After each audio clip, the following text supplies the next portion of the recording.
we visited Poisson. Maybe we should head over and have a look around.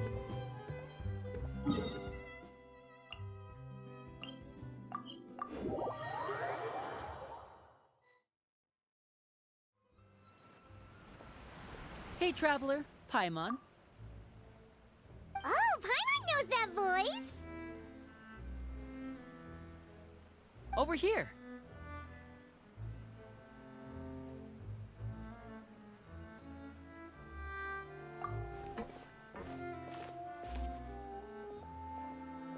To borrow one of the more popular turns of phrase at the moment, this appears to be quite the fated reunion. Running into you two out of the blue like this has really made my day. I certainly wasn't expecting it. You can say that again. What brings you to Poisson? Wait, Paimon's got it! You must be here for one of your magic shows, right? Actually, we've run into a bit of trouble on the home front, so Father arranged for us to stay in Poisson for the time being. Oh, are Lynette and Fremine here too? Yep, along with most of the other members of the House of the Hearth. You may have noticed Poisson seems a bit more crowded than usual. So you're saying nearly the entire organization has moved to Poisson? Sounds like you've run into way more than just a bit of trouble. What's really going on? Well... Since the two of you are so curious, perhaps I can fill in the gaps. You scared Paimon half to death! Father, you're here. You know... On second thought, maybe we don't need to know? It's all probably super confidential House of the Hearth stuff, right? We totally weren't trying to pry or anything. No need to be nervous. I could sense your genuine concern from your conversation just now. Of course, I can also understand your confusion. Sending so many Fatui here to Poisson, it's only natural that some might suspect an ulterior motive to be involved. I understand. I'm well aware you've had your fair share of confrontations with the Fatui in the past, and I can't exactly guarantee that we'll remain on good terms in the future. As for right now, however, I would say we have little reason to be at odds, wouldn't you agree? The House of the Hearth could stand to be more open with those who have worked so closely with us in the past. As for the issue at hand, well, it hardly relates to any ulterior motive. To be frank, it all stems from a certain rumor circulating around the House of the Hearth. It's an internal matter. What sort of rumor? A rumor that a certain phantom child is hiding away in the House of the Hearth. A phantom child? Ooh, just hearing the name is giving Paimon the creeps. A spirit that should have long ceased to exist is lurking in the shadows of the House of the Hearth. So I decided to bring the children to Poisson before continuing to investigate the situation. I expect I should be able to track down the spirit fairly quickly. After that, it's just a matter of resolving the situation, if you will. It shouldn't be much trouble at all. If you're curious, or if you still have some concerns, it might be advisable to stick around for a few days. I'm sure the children would be exceedingly pleased to welcome some visitors. Lenny, I'll leave you to entertain our guests. I have some matters to attend to. Of course, Father.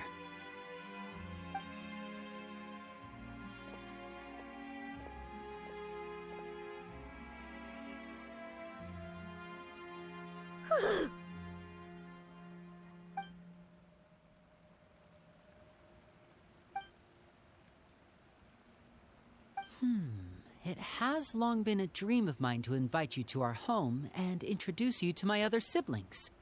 You're quite well known in the organization already. A lot of people have been talking about you, especially after everything with the prophecy. If you're willing, why don't you stay a while and have a little chat with us?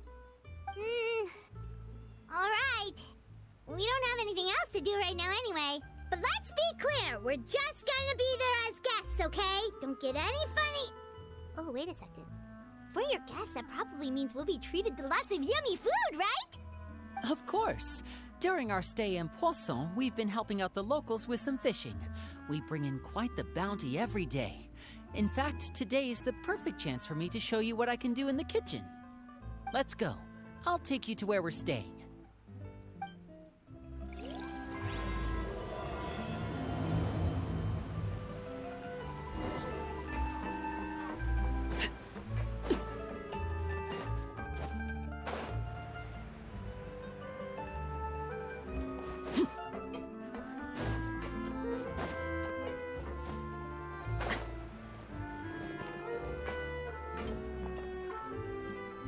We rented this house from one of the locals to use as a temporary base.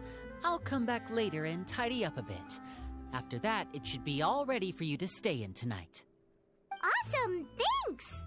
So, where are we off to now? Well, when I happened to run into you two earlier, I was actually in the middle of distributing some supplies. With this many people staying in Poisson, we have to bring in outside supplies every now and then. I should probably make sure the rest of these provisions get delivered. Otherwise, people might start to get antsy. Okay, we'll come with. There are all sorts of rumors about your organization floating around out there. Paimon's not sure if she could even take a wild guess as to what's true and what's not. But now that we finally have the chance to see a day in the life of the house, we can take a good look at how you operate. Well, you're more than welcome to come along. Just follow me.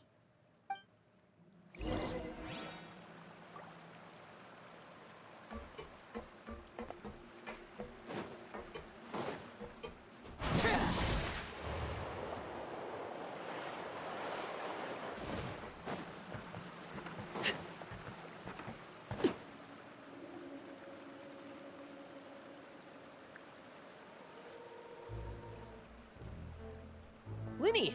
We're finally here. The supplies. I'm assuming you've... Brought them with me?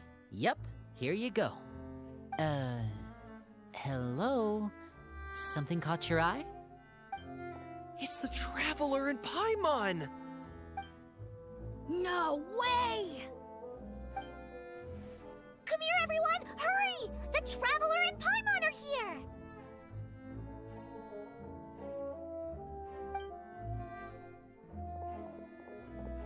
One at a time, please. Don't crowd around them all at once. We don't want to scare off our guests now, do we? Oh, it's all right! Gotta say, Paimon didn't realize we were this famous. Of course! Father and Linny have told us so much about you. Father told us about how you helped Linny. According to her, you're a trustworthy friend. And as far as she's concerned, that's pretty much the highest compliment we've ever heard her give. As you can imagine, everyone's been very curious about you. I heard the Traveler is so strong that he can move a mountain with his bare hands. I heard Paimon eats so much that she can clean out the entire pantry at Hotel de Boer in just 3 days! Wait a second! That's the rumor you heard about Paimon? Oh, not cool at all! Oh, wait! When guests visit, you're supposed to give them gifts and stuff, right? Oh, we don't need something like that. Besides, we don't have anything to give to you. Come on, we insist. I can give you some of my new potions. Just pick your poison. And by that, I mean medicine or actual poison. I've got both. Huh? Or maybe Shaplo can teach you guys about stealth. He's super good at it. He's never been caught. Ah, now that's not a bad idea. I know you usually prefer to fight head-on, but it never hurts to expand your bag of tricks, right? When it comes to eliminating your enemies, staying quiet can go a long way. Trust me, I would know. I was poisoned not too long ago, and I'm still dealing with the after effects. So I'm not quite as good as I was before, but I can still give you some pointers. Wait, when you said gifts, Paimon didn't think you meant poison and stealth tactics. But those are the best things we can give you. You don't like them? Ooh, how about this? Tell me the name of someone who really annoys you, and we'll teach him a lesson for you. All right, Fold, Selwar. I think that's enough suggestions for now. When it comes to being a good host, it's the thought that counts. You don't need a physical gift to make our guests happy. In fact, pestering them with suggestion after suggestion might make them more annoyed than anything. I would say your enthusiasm has certainly gotten across. Really? Awesome! It's been so long since we've had guests to play with. If there's anything you need, just let us know. Yeah, especially if it's poison or something. I've got all sorts of potions for that. Well, we'll talk to you all later. We've still got supplies to distribute. All right, see you later.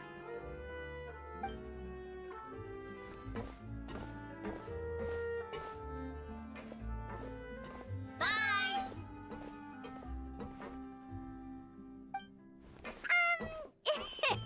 Lenny, about all that poison and stuff tactics talk just now. Scared you, did it? That kind of talk comes with being part of the House of the Hearth. When Foltz was really young, he strangled all of his family pets, just out of curiosity. He was labeled a dangerous problem child and was abandoned by his family. Elwar has an unnatural obsession with potions. Father has forbidden her from trying all the different concoctions she comes up with, but she still tries to test them in secret. You really have to keep an eye on that one. Chaplot is around my age. While I'm mainly responsible for collecting intelligence, he handles surveillance. He's very passionate about his work and has no reservations about taking on some very difficult missions. I know you two probably aren't used to that kind of talk, but I can promise you they only had the best of intentions. Things like stealth tactics and developing different poisons, they really mean a lot to them. They were just trying to share the best of what they could offer, that's all.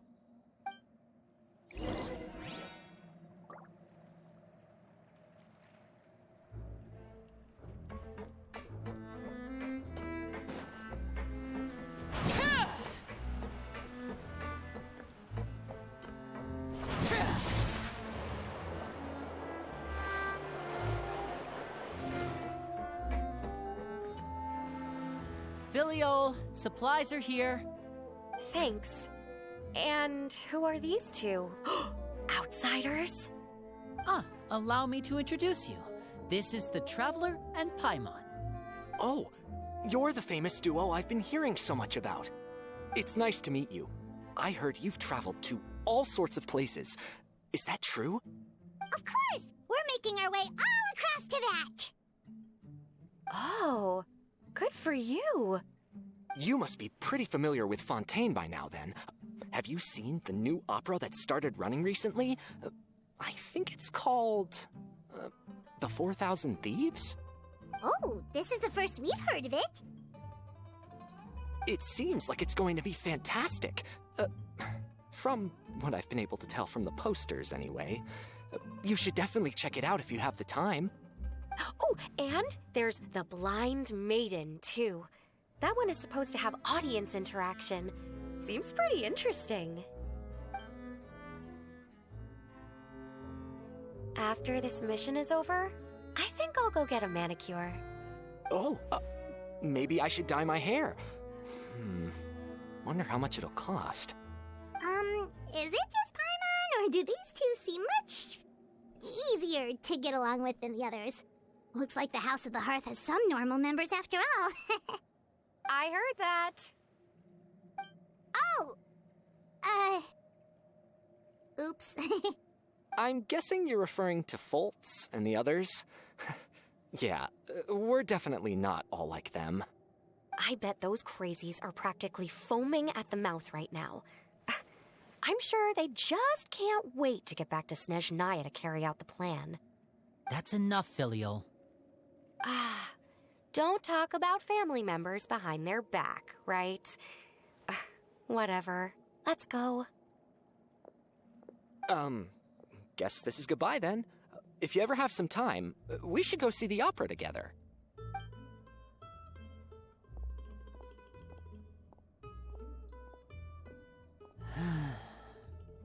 Well, that's it for the supplies. We should probably head back as well.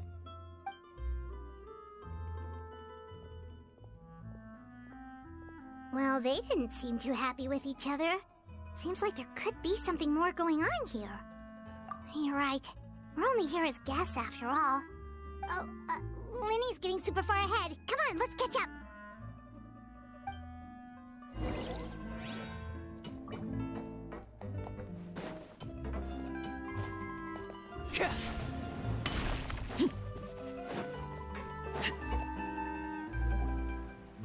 So, what do you think of the members you've met so far?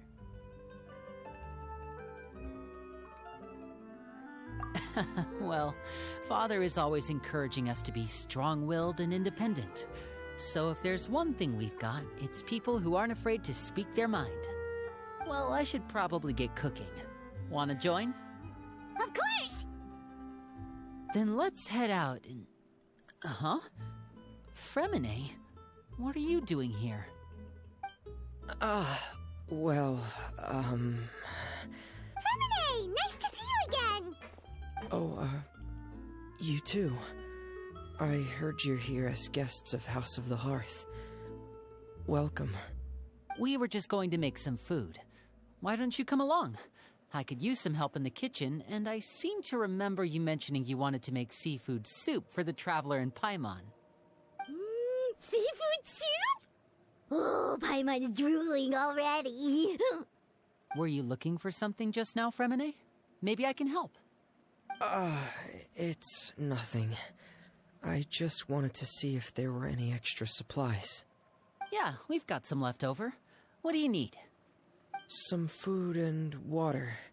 And some clean cloth, if possible. No problem. Give me a second here. Food, water... Wait a minute. What do you need all of those for? You're not on any missions as far as I'm aware, and you were just going to come eat with us. So what's this all about? I thought I'd grab an extra portion because I get hungry at night. Could be because I'm growing, you know, and... Fremine, you remember what I told you? You're not like me. Your lying skills still need some work. Tell me what's going on. Is it really bad enough that you have to keep it from your own brother? Maybe it'll be better if we gave them some space.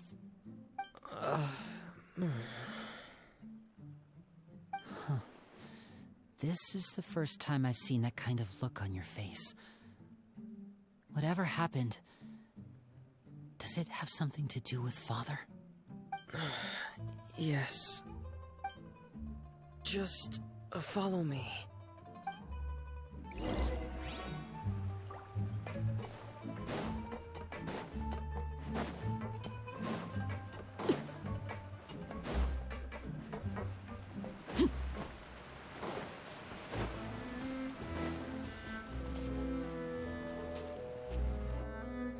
You're back!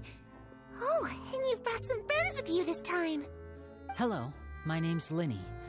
I grew up in the House of the Hearth. And you are?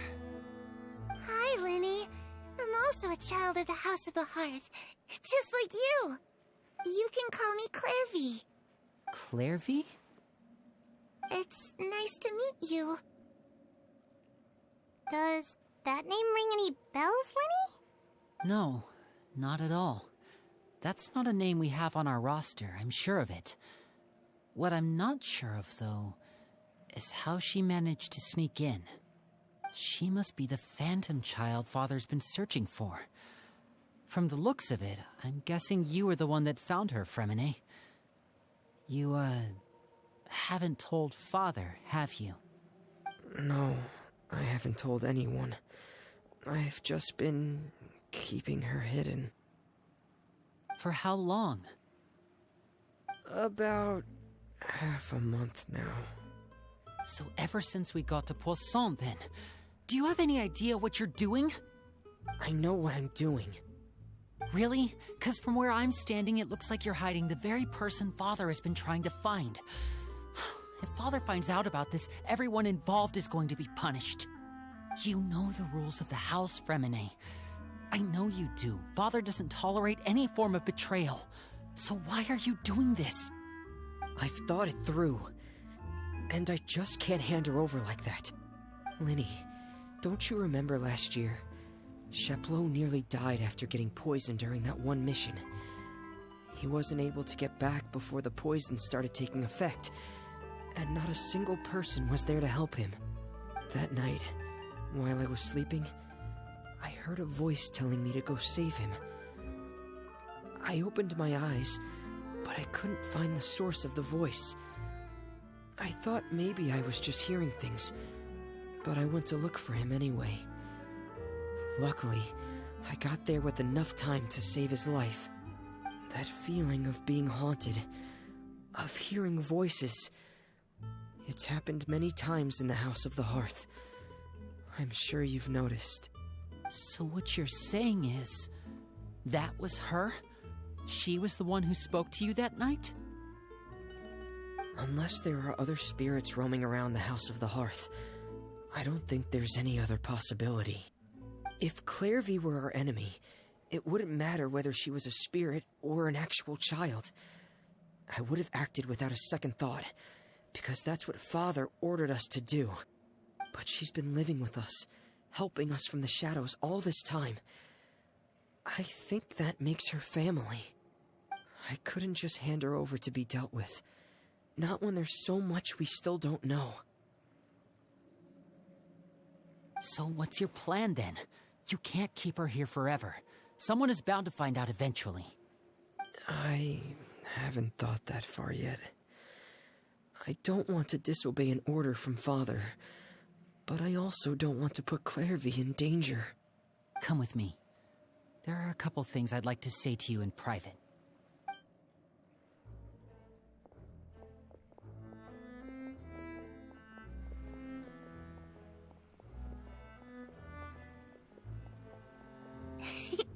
Those two sure care a lot about each other. Well, they got a funny way of showing it. From where Paimon was floating, it sure seemed like they were about to bite each other's heads off. No way! They have a really deep bond. I could tell right away, because I also have a friend like that. I just don't know how long that kind of bond can last. The darkness in the house runs deeper than you can imagine. No one can get out alive. I'm sorry, Linny.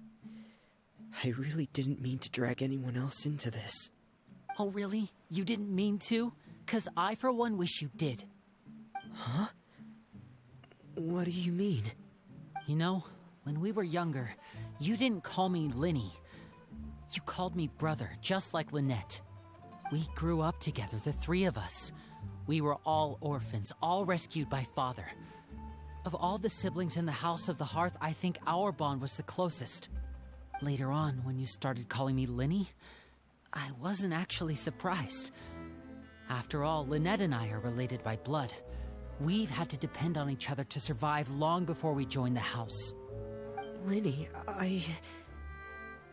The darkest and most difficult moments of my life happened before you and I had ever met. I'm sure that's true for you as well. Even so, Fremine, we've stood by each other for all these years now, and to me, that means more than blood. You and Lynette are the most important people in my life. No one can replace you. So I won't let you face anything alone. Not if I can help it. Oh, looks like things are getting kinda heated between Linny and Fremine. Maybe we should go check on them. Oh, it's raining. I should put my clothes away. Hey, you two!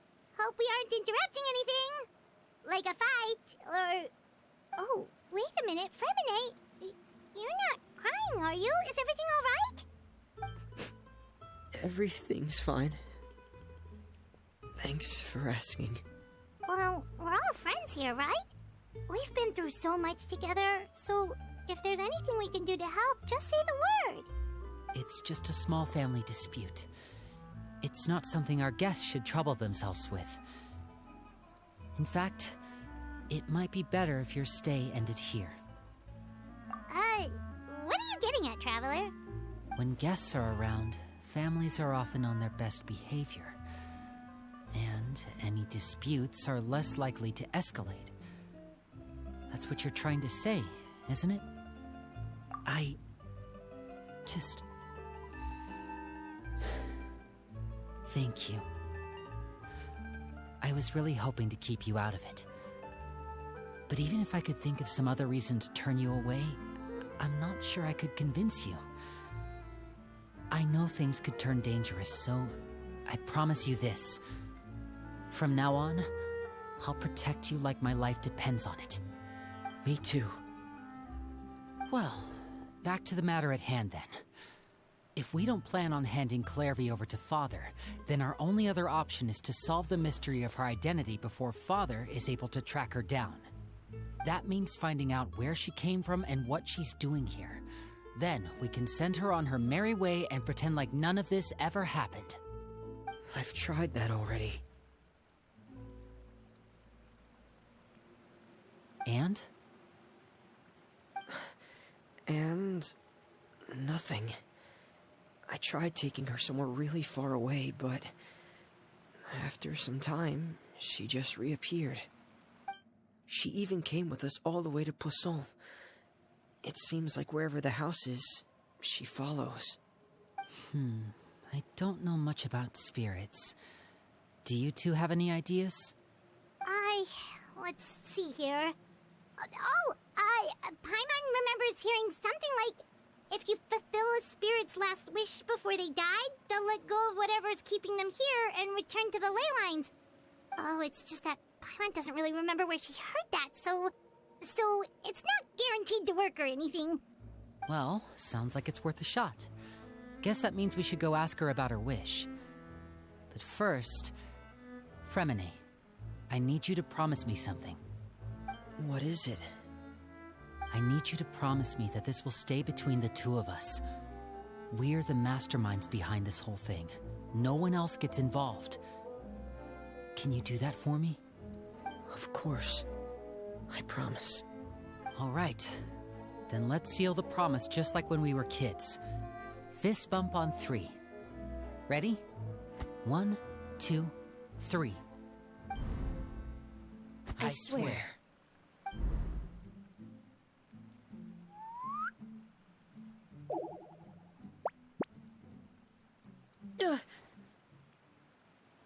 Whoa! Lynette! But what a surprise! What brings you here, dear sister? And, when exactly did you get here?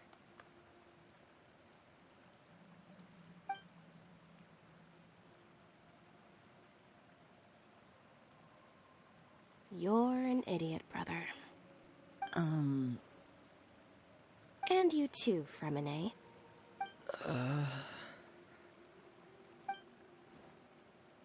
You 3, Traveler. And you 4, Paimon. Wait, what did we do? I've seen Clairvy around the House of the Hearth before. I hadn't seen her in Poisson, so I figured she must not have come with us. But it turns out, you were just hiding her. I heard you talking about your plan. Rather than steering clear of the situation, I'd rather fully join in.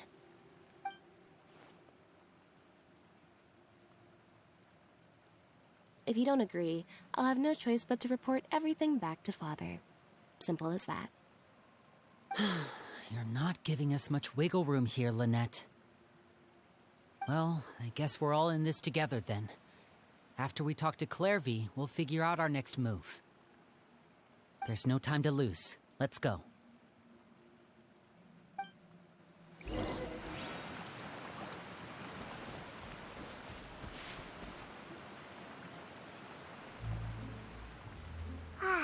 I'm full. Thank you for bringing me this food, you guys. She said she's full, but the food doesn't look like it's even been touched. That's right. Based on what I've been able to observe, it doesn't seem like Clairvy can interact with the physical world at all.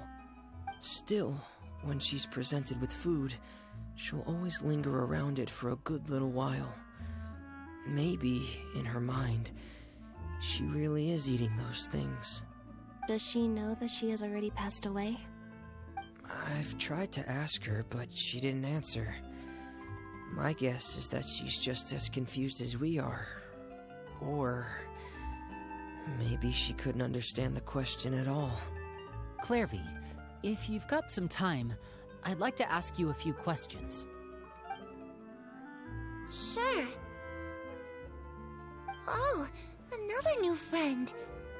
Hi, I'm Clairvy. Hello.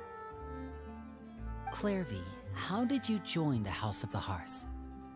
Huh? Isn't it the same for everybody? The knave brings you here and then you can't leave. It's just that your name, it's not on the roster. And I've never seen you before. The roster? Oh, I get it now. I think there might be some things you don't know about this place.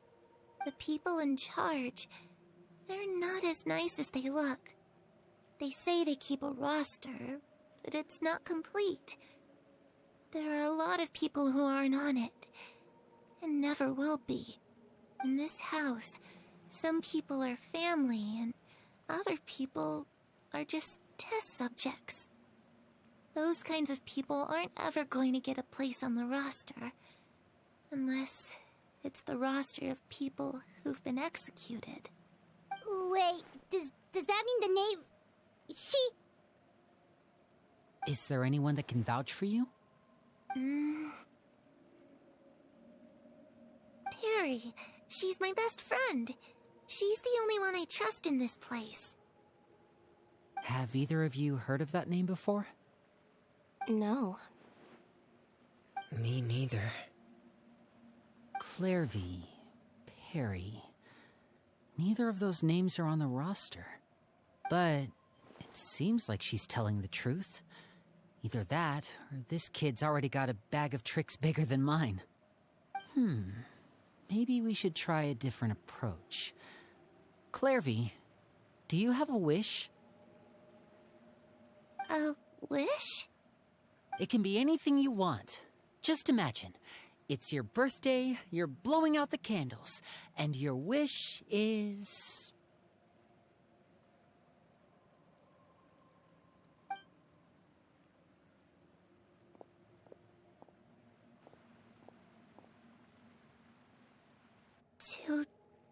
To go outside, where the sun can find me.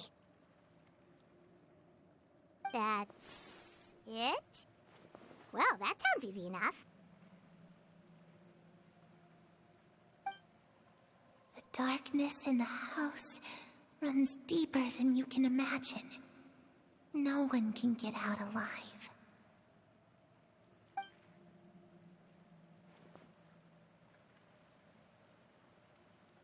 Okay, time to divide and conquer. Listen up. I've got a plan. I'll try and find a way to use basic illusory magic to take Clairvy outside and bring her somewhere with sunlight. Lynette, try and find the list of executions that Clairvy was talking about and see if her name is on it. Fremine, you stay in Poisson. We can't be the only ones who've had run-ins with Clairvy. I need you to collect intel on everything she's said and done. Understood. I'll try my best. What about us? What should we do? I really appreciate your willingness to help, but this is a family matter. I don't want to drag you in too deep. It's too risky. Let me think. Since Father considers you to be guests, maybe you could stick by her side for a little while. You don't need to do anything except keep up some nice, casual conversation. Ah, Paimon gets it. You want us to distract her. I'll give you a magic bird. If Father suspects something, all you need to do is release it when she's not looking, and it'll alert me that something's wrong. Of course, that's only as a last resort. If Father doesn't seem to notice us, there's no need to make contact. We'll reconvene here tonight after all's said and done. If the worst-case scenario happens and we're discovered, just tell Father everything. We're not going to let our guests get punished for our own actions. That's where we draw the line. You too. Okay, this is where we part. Father should be at the beach nearby.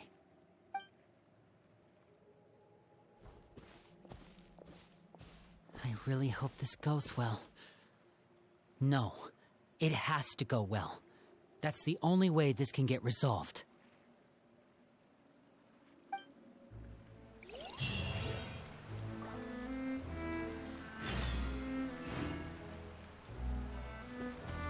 Clairvy, I'd like to take you somewhere. Is that okay with you? Sure. Where are we going?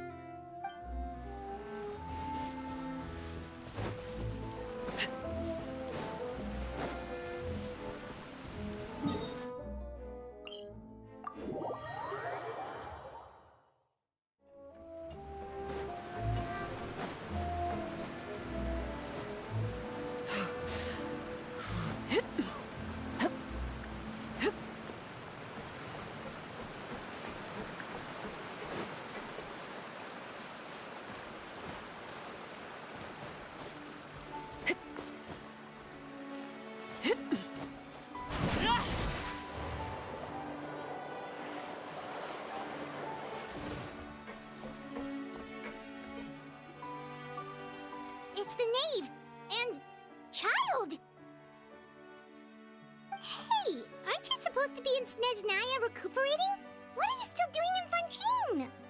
Oh, it's you two. I didn't expect to run into you here. I was unconscious for quite a while after the fight in the Primordial Sea. After I woke up, I realized I was being taken back to Snezhnaya, and well, I couldn't have that now, could I? Not when I've still got unfinished business here in Fontaine. So, I mustered up all my strength and made the journey back on my own. What sort of unfinished business are we talking here? It has to do with Skirk, my master. I really wanted to meet up with her, but by the time I got back, she had already left. I still have so many questions for her. Without any other leads, all I could do was ask the knave to help me track her down. She must have left behind some traces from her time in Fontaine. Oh, okay, so have you found any clues? Unfortunately, no. While the House of the Hearth is adept at collecting all manner of intelligence, certain existences can still manage to escape our purview. Basically, unless Master feels there's a need to meet with me, she's not going to be found. But that problem has an easy fix. I just need to become stronger, and then... Paimon thinks you should focus on getting better first. The worst of it is over. It's all thanks to that one kid from the House of the Hearth. Elwar, I think her name was. She gave me a bunch of random potions to drink. They didn't go down easy, let me tell you. Pain and chills all over. But they really did help speed up my recovery. And that's good, because it looks like I really do have to head back this time. The old man's been putting the pressure on me. He sent someone to tell me I'm needed for some sort of project. Project Stuja? Yeah, that's the one. I heard Regrader's involved too.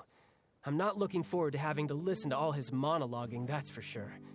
Hey, maybe you could think of a way for me to stay in Fontaine for a little longer. Helping Linny and the others brush up on their fighting skills would be far more interesting. If you and I could spar, that would be even better. I've been waiting for a chance to see you go all out. And what a sweet little daydream that is. But I also have a role to play in all this. I'll be leaving Fontaine shortly as well. Besides, considering how little they see fit to step outside the homeland, being called on to return to Snezhnaya by such illustrious dignitaries, what a great honor. Wouldn't you agree? One I could do without, I'd say. Is it just Paimon? Or does it kind of seem like they're... So, dear guests of the House of the Hearth, to what do I owe the visit? Well, we just... Right! We're super close to Linny and the others, but we still don't know much about you! Is that so? Introductions have already been made, have they not? Oh, well, you see? There's only so much you can learn about someone from a short introduction. At least tell us something a little extra, like, why do you call yourself father? Huh, good question. I'd also like to know. The fact that you have to ask tells me our intelligence work has been quite successful. Telling you the answer to that question would only serve to undermine that success. And we can't have that, now can we? Spoken like a true diplomat. That was some expert sidestepping right there. Well, if there's nothing else, I think I'll take my leave. I still have a small matter to resolve at home. Wait, don't go!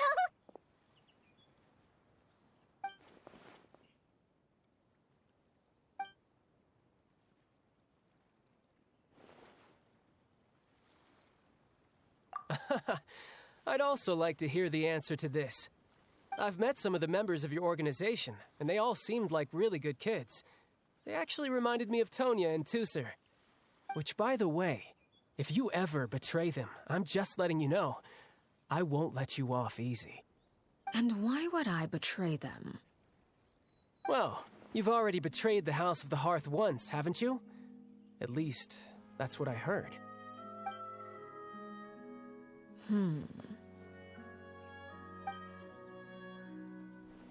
Okay, I admit. That's just what the old man told me. The rooster, I mean.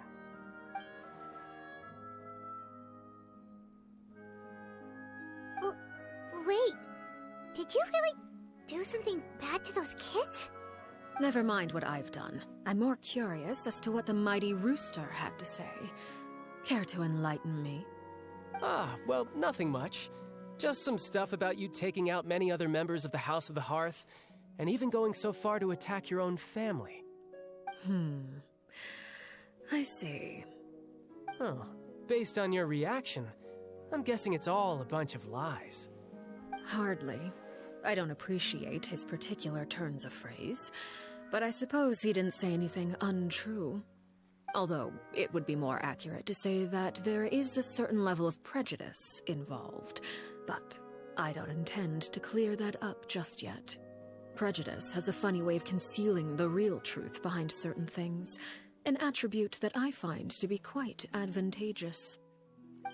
Call yourself a Fontanian, for example, and people will assume all sorts of things, when the real truth is that this is simply the land where I was raised. Huh? You're not actually from Fontaine? But then why did you try to help out with the prophecy and everything? I was trying to protect the children born in Fontaine. Claiming that I myself was a Fontanian simply made it easier to operate. People would hardly suspect a fellow Fontanian of having any ulterior motives. Who wouldn't want to save their homeland after all? The primordial sea wouldn't have any effect on me, but it would have caused great harm to the House of the Hearth. Well, you wanted extra information, didn't you? There you go. I hope that satisfied your curiosity. So, you stayed in Fontaine for the kids. I guess I was wrong to believe you'd betray them. Apologies. Looks like I was holding on to some prejudices myself. Good. Like I said, I like it when others have misconceptions of me. Actually, while I was recuperating at the House of the Hearth, there was something else that really caught my attention. I heard that members always resolve disputes and arguments with a friendly spar, and the loser has to back down. Seems pretty cool if you ask me. Would also give them plenty of opportunities to hone their skills. Well, that's only a recent development. In the past, such spars weren't nearly so friendly. The losing party would lose everything, including their life. They were that high stakes? Whew, at least that's not a thing anymore. Well, the current atmosphere's not half bad. I'm a bit jealous, actually. You've got so many family members around you, and you even get to live with them. Having a lot of family around means dealing with a considerable amount of bickering and scheming. Once Tonya and Tusser enter their rebellious phase, I'm sure you'll understand. Just imagine. Tusser becomes obsessed with plucking out strands from the rooster's mustache, or Tonya decides to dye her hair 42 different colors. Okay. I get the picture.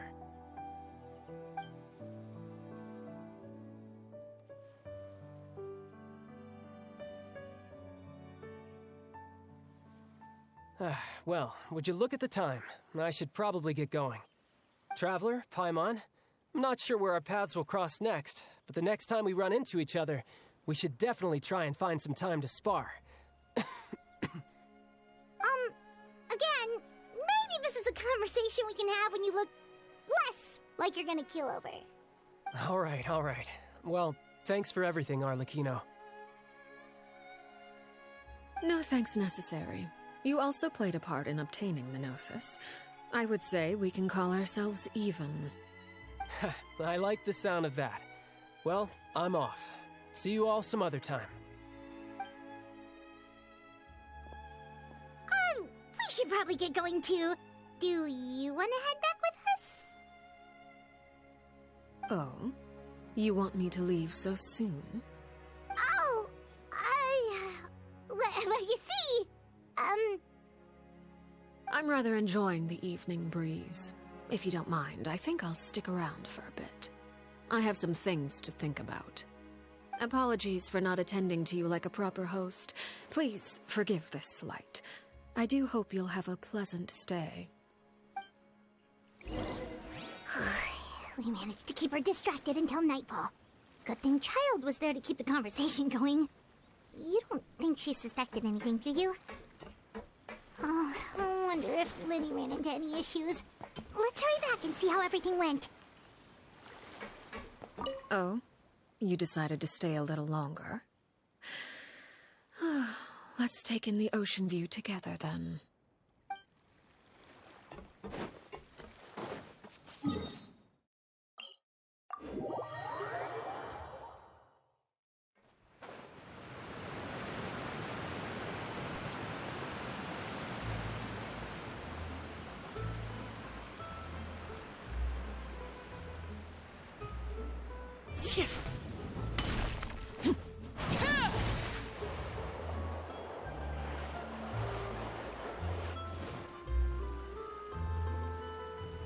How did everything go?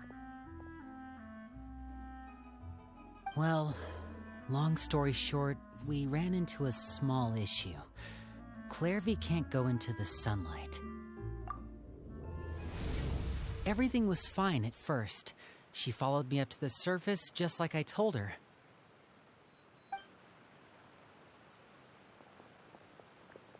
But as I led her out of the shadows and into the sunlight, she vanished. I turned around, and there she was, standing at the edge of the shadows, silently watching me. Huh. Maybe she's afraid of sunlight, or... No, it wouldn't be her wish if that were the case. Well, we could always try pushing her into it.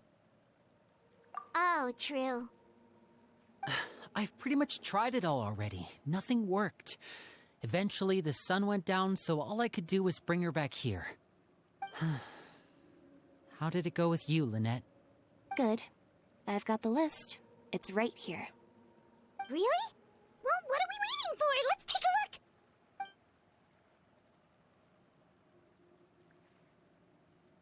Oh, that's a lot of pages. Oh, it's gonna take forever to get through it all. We can each take a section. Here. La Pouillade, L'Endroit, Chambel, Horaire.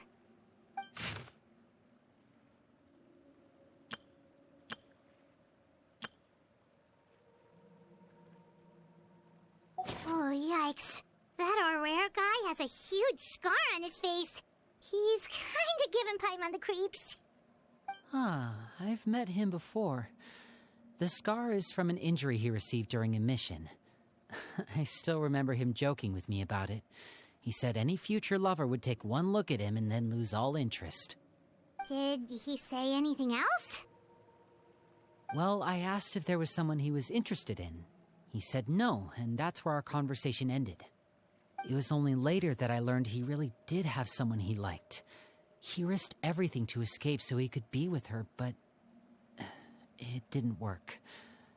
One day, Father asked to see him, and, well, I never saw him again after that. Wait, so that means the knave, she... It may seem cruel, but it's just one of the rules of the house. Betrayal is not to be taken lightly. We know too many secrets to come and go as we please. So, if you do try to leave, you pay with your life.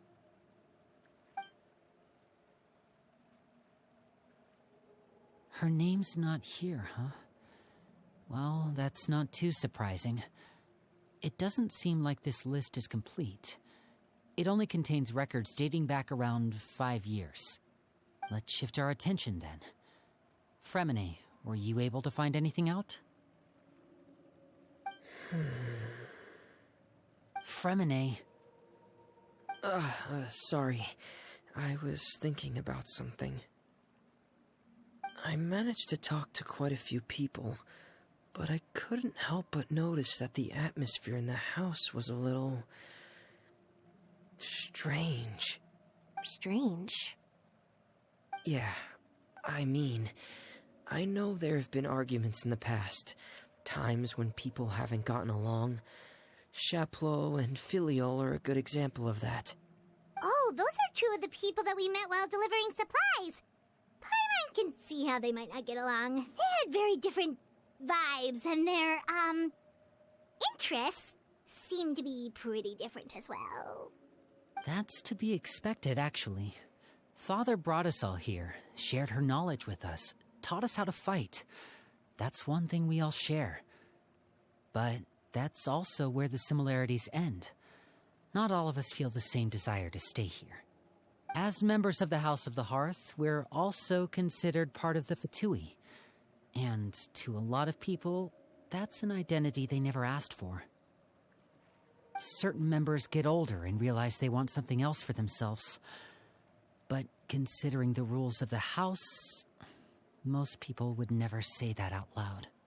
People like Chaplot and Foltz are loyal to Father and her vision. They're proud to be part of the Fatui. Filiol and Nantoy, on the other hand, well, they aren't quite as enthusiastic. These kinds of conflicts have always been there. It's not like Father is in the dark about any of this. Well, that's true. But it just feels like things have gotten worse lately.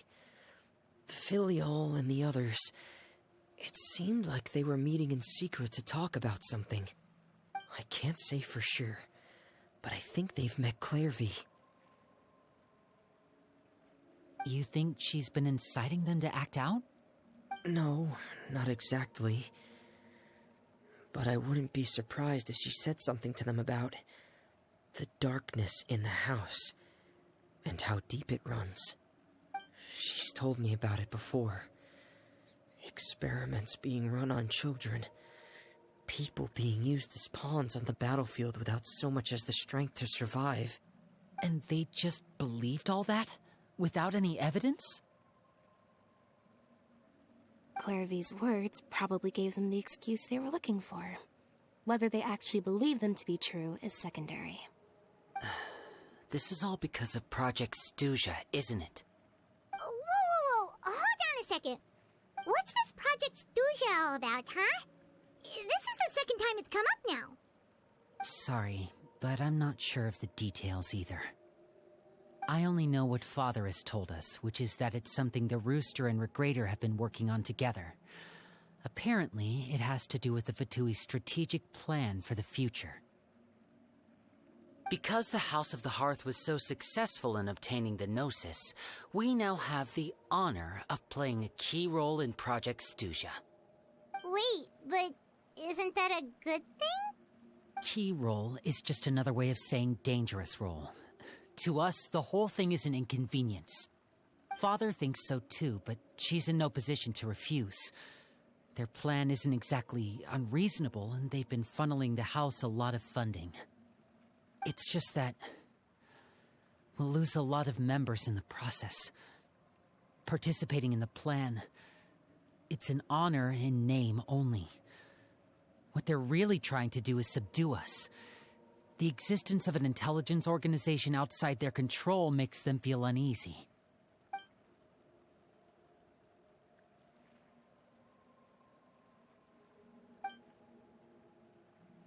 Okay, super complicated top secret Fatui business aside, what does all of this have to do with the conflicts you were talking about earlier? Paimon doesn't get the connection. External pressure has a way of exacerbating internal strife. You can't overlook the power of fear either. People are afraid of dying, and that fear is often the impetus for a lot of stupid decisions. I thought resolving the Clairvy situation would make everything go back to normal, but it looks like things are more complicated than I thought. If we leave Filiol and the others to their own devices, sooner or later, Father will be forced to take action. We can only focus on one situation at a time, brother. You're right. Even if we confront Filial and the others, it won't do any good.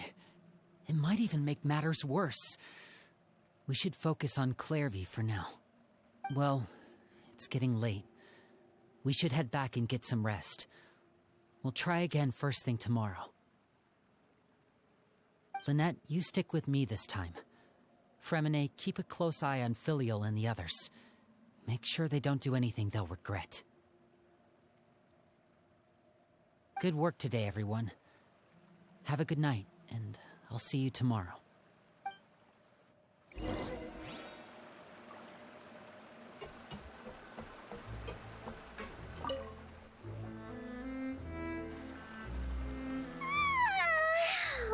I'm always looking forward to an early night, but she can't sleep at all.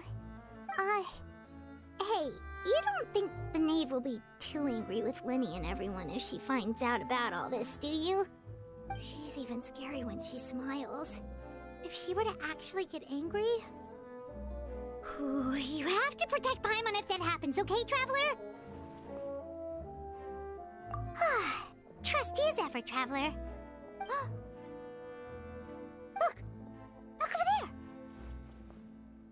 Quick! Let's catch up with her before anyone sees!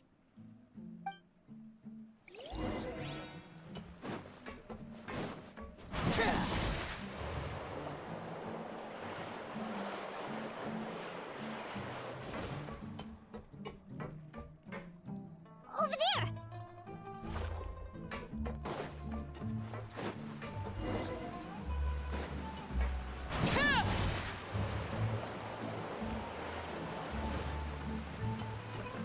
Oh, where is she going? Oh, if someone sees her, we're toast!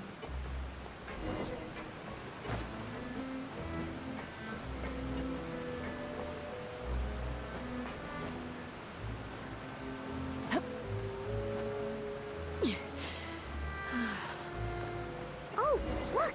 She stopped!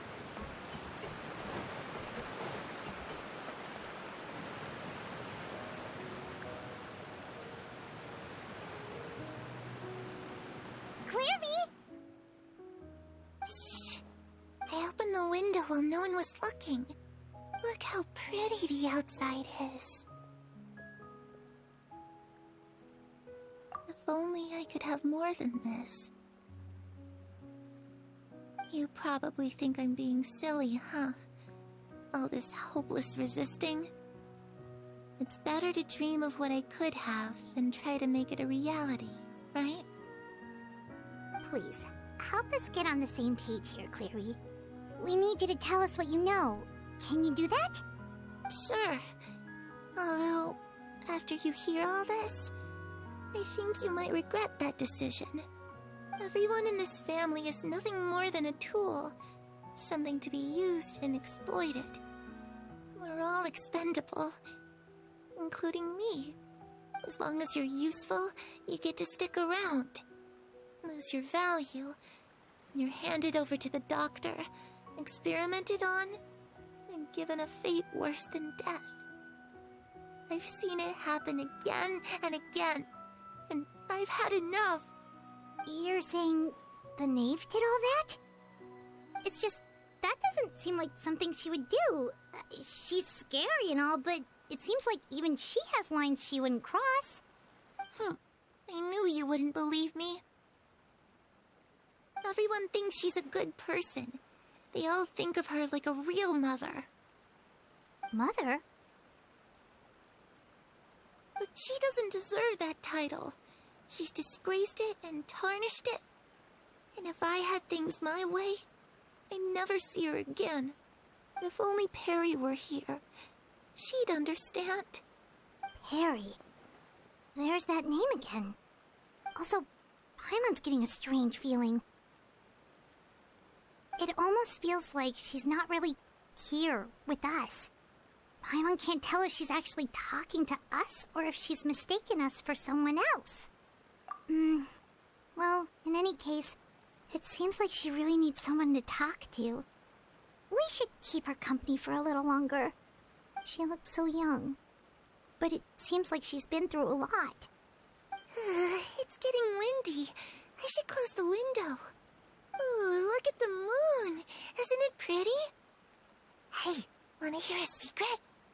I heard that if you look up at the night sky in Snezhnaya, you can see the aurora.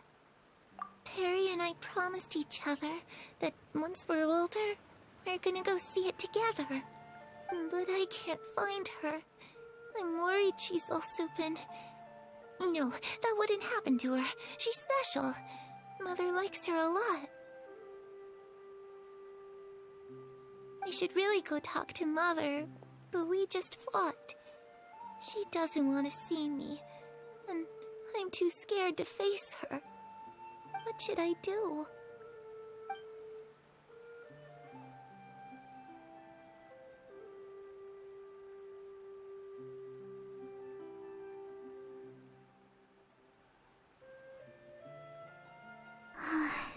Paimon really doesn't understand what's going on with her. Well, let's head back. We've got an early morning tomorrow.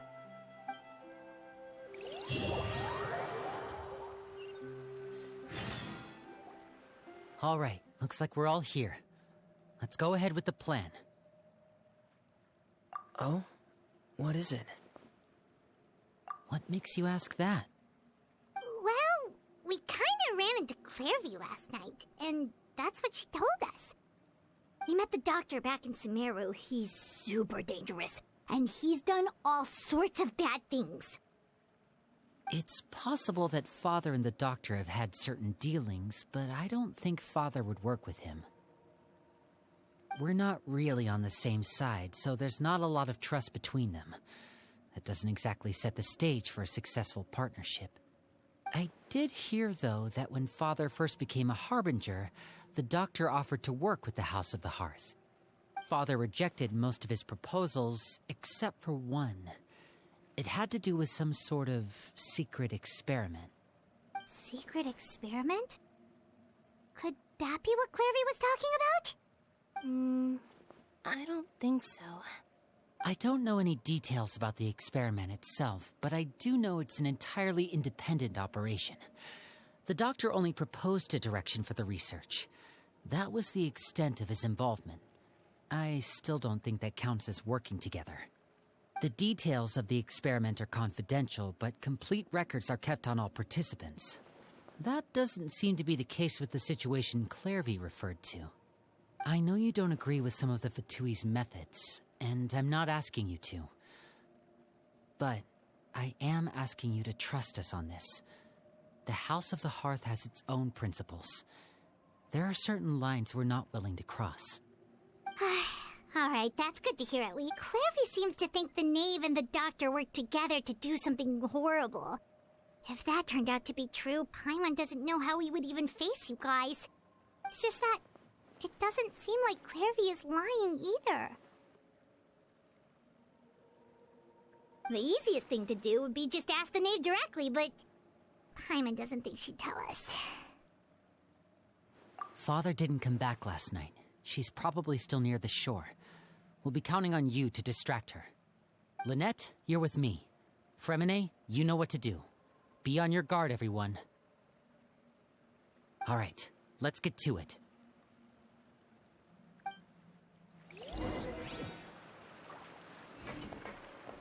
where are we going today? Let's try somewhere further away this time.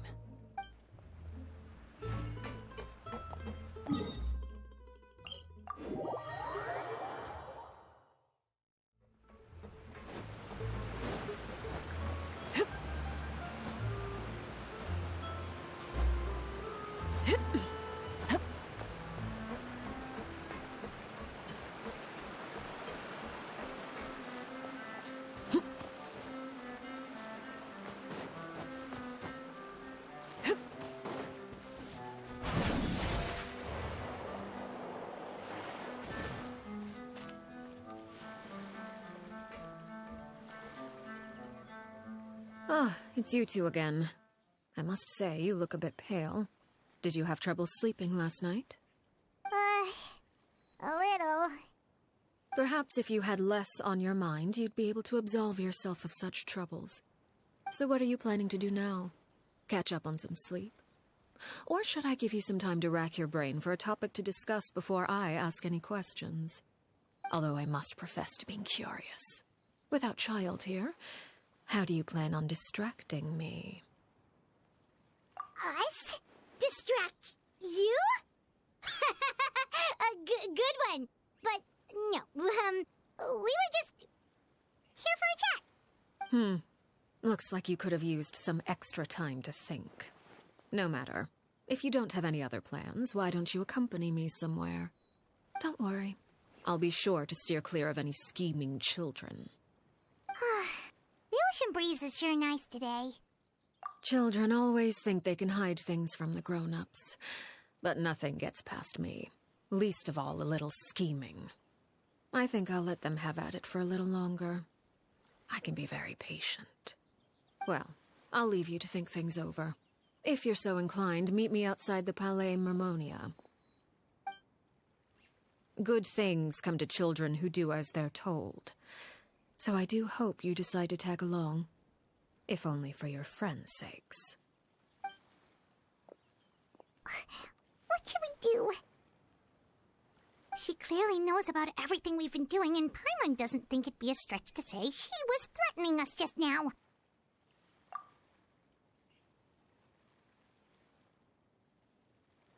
Oh, good idea. Hopefully he sees it in time. Well, we should probably head to the Palais Mermonia.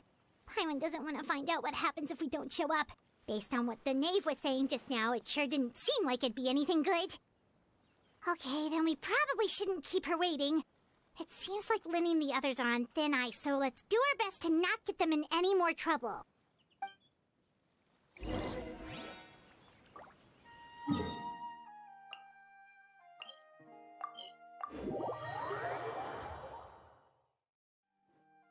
As we still have some time before my meeting, we might as well enjoy some pleasant conversation while we wait. I'm glad to see you get along with my children. Being surrounded by good companions is necessary for a child's development. You're not planning on doing anything to them, are you? I assume you're referring to Linny, Lynette, and Fremine. Although, there's that situation with Filial and Nentoy as well. It appears quite a few people have been acting out lately. No matter. I'm not one to discriminate. All those who betray the house meet the same fate. There are no exceptions. Does that mean you're going to kill them? Oh, are you here to beg for their lives? I'm sorry to disappoint, but the rules of the house change for no one. In my organization, everyone is responsible for their own actions. But don't you care about them at all? They really respect you. They even call you father. You must feel something for them. Any organization in which feelings come before principles is one destined for ruin. The House of the Hearth is hardly an exception. You could say our principles are more stringent than most. Perhaps I can offer you this consolation at least. As our guests, you two will not be held accountable along with them. I would imagine Linny, Lynette, and Fremine will be able to keep their lives. As for Filial, Nentoy, and the others, I'm afraid there's little I can do. They can try to escape, but once you know our secrets, there's no getting out alive. But That's awful. Ah, you seem concerned. Out of consideration for my guests, I suppose I could turn a blind eye for a little longer. If Linny and the others manage to dispose of Claire V in the meantime, all evidence of their wrongdoing will be lost. In that case, I could hardly punish them for something I couldn't prove. If their efforts are unsuccessful, on the other hand, all will be held accountable, and the punishment will be severe. Of course. Oh, and here, I believe this belongs to you. Do try and keep better track of it next time. It takes a considerable amount of time to train a bird like this. It would be such a pity if you were to lose it. Permanently. Wait, where did you get that?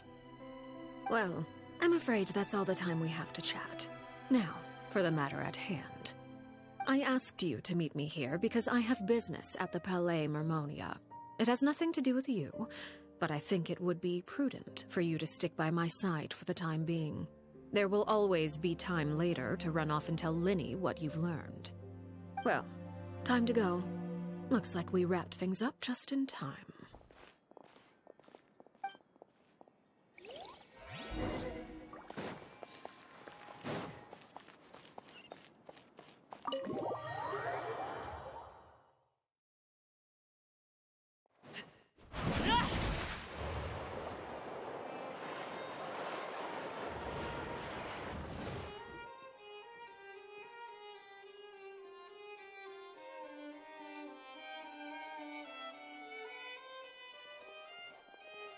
It's been a while, Monsieur Neuvillette.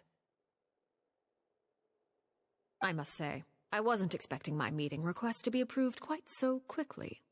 The Palais Mermonia operates with an efficiency worthy of admiration. It is only right that an esteemed diplomat such as yourself should be afforded the proper level of respect. Although, if I may speak plainly, I must confess that I did not anticipate we would have the occasion to meet again after presenting you with the Gnosis.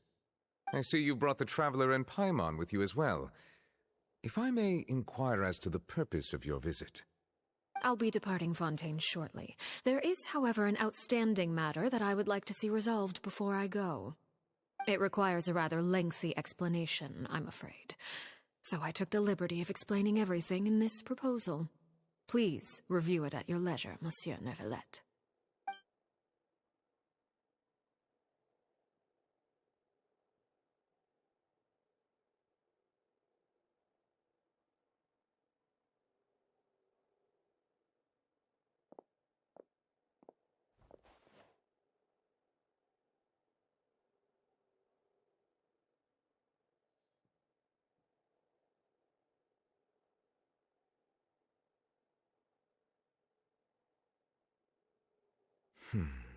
I understand your request. However, at the risk of causing offense, I must admit that I fail to see why you would wish for such a thing. I heard you have a certain fondness for water tasting, Monsieur Neuvillette, so allow me to use water as an analogy. A family is like a large body of water with countless rivers flowing in and out. As someone who watches over this system, I would hope that each river that flows from the source will eventually reach the ocean. Of course, objectively speaking, I know this is impossible. Most of the rivers will dry up along the way, disappearing into the ground and leaving nothing but a barren riverbed behind. Not all rivers are destined to reach the ocean, but I would not see their existence rendered meaningless. I believe the water that flows within them is simply meant for a different destination, like a field in need of irrigation. Or perhaps the glass of a certain water-tasting enthusiast. Did you get any of that, Traveler? Your words paint an optimistic picture indeed. Allow me to remind you, however, few among us are willing to sip from a glass filled with tainted water. It may have been tainted at one point in time, but not to worry. I'll make sure it's drained of all impurities and returned to its cleanest form.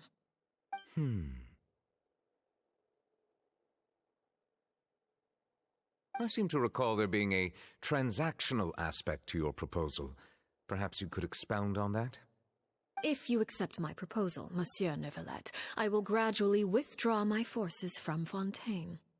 And, unless absolutely necessary, I will no longer carry out any special missions within Fontaine. I presume I can take your words to mean that, in the future, cases similar to the Tartuffe assassination will cease to cross my desk? Tartuffe? Ah, that thief who embezzled funds from all those charities, you mean? My deepest condolences to his family, but without any evidence, I cannot imagine how the House of the Hearth might have been involved in his passing. Of course, if you accept my proposal, Monsieur Neuvillette, I'm sure certain measures could be taken to reduce the frequency of such troubles. You choose your words carefully indeed. In that case, I am inclined to accept your proposal. My thanks for your generosity, Monsieur Neuvillette. Well, with that settled, we should be going now. I took the liberty of bringing along 2 bottles of spring water from Snezhnaya for you to enjoy. I do hope I get the chance to hear your impressions. Perhaps at our next meeting, yes? Indeed. I trust you would not overlook your commitment in the meantime. All right, Traveler Paimon. Time to go.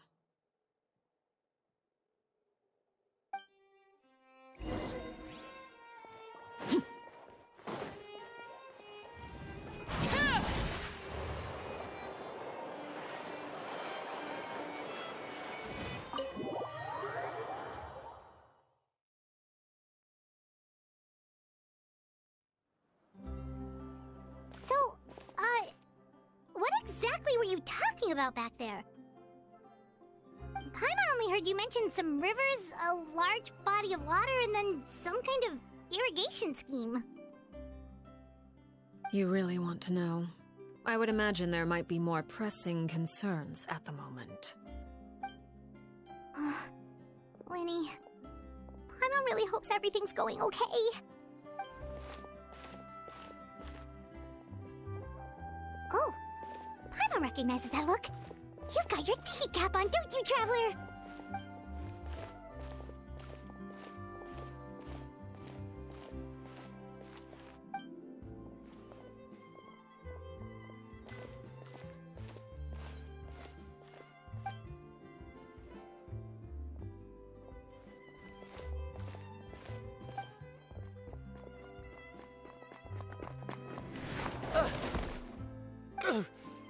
Oh, shoot. Are you all right? Oh, jeez. I'm so sorry.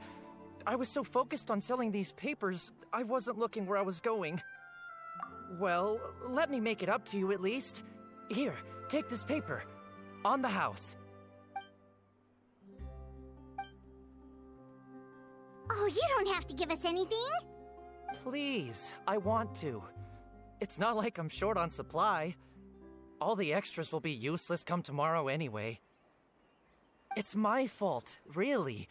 I was just trying to bring home some extra mora for the family, but I bit off more than I can chew. I haven't had many takers today, so I'm still swimming in papers. What's going on here? Nothing much. I just ran into your friend here on accident. I should probably get going, actually, so... Hold on. Of course, I'm happy to compensate you with mora, it's just... I don't have any on me at the moment. I'll take 3 papers. Here. Your payment. Oh! Thank you for your patronage. May the Archons bless you with good fortune. If only I had the chance to run into such generous customers every day. I should probably just take on a smaller inventory though, right? I'm getting married soon, so sometimes it's hard to not get ahead of myself.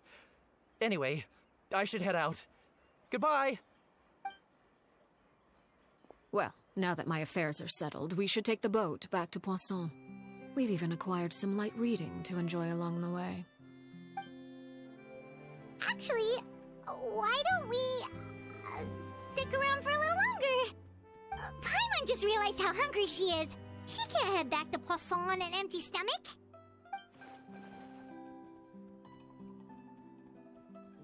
It appears you two are under the impression that delaying our return will somehow alter the situation in your favor. I'm sorry to ruin your fantasy, but your efforts are meaningless.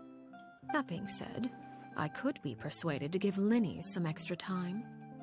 If you agree to my request, I'll even answer some of your questions. You're quite curious about Clairvy, are you not? And my relationship to her. Wait, why are you being so generous all of a sudden? You're not gonna ask us to do something bad, are you? You overestimate yourself. You don't have the talent for bad things. Then what can you possibly... The most important consideration in a negotiation is that both sides receive something they want. Wonderful. Here it is. When the time comes, make the choice that you deem most appropriate in the situation, and lend your help to the House of the Hearth. Okay. Sounds normal enough. But what do you mean, when the time comes? When is that supposed to be? That is for you to decide. Then we have a deal. Follow me.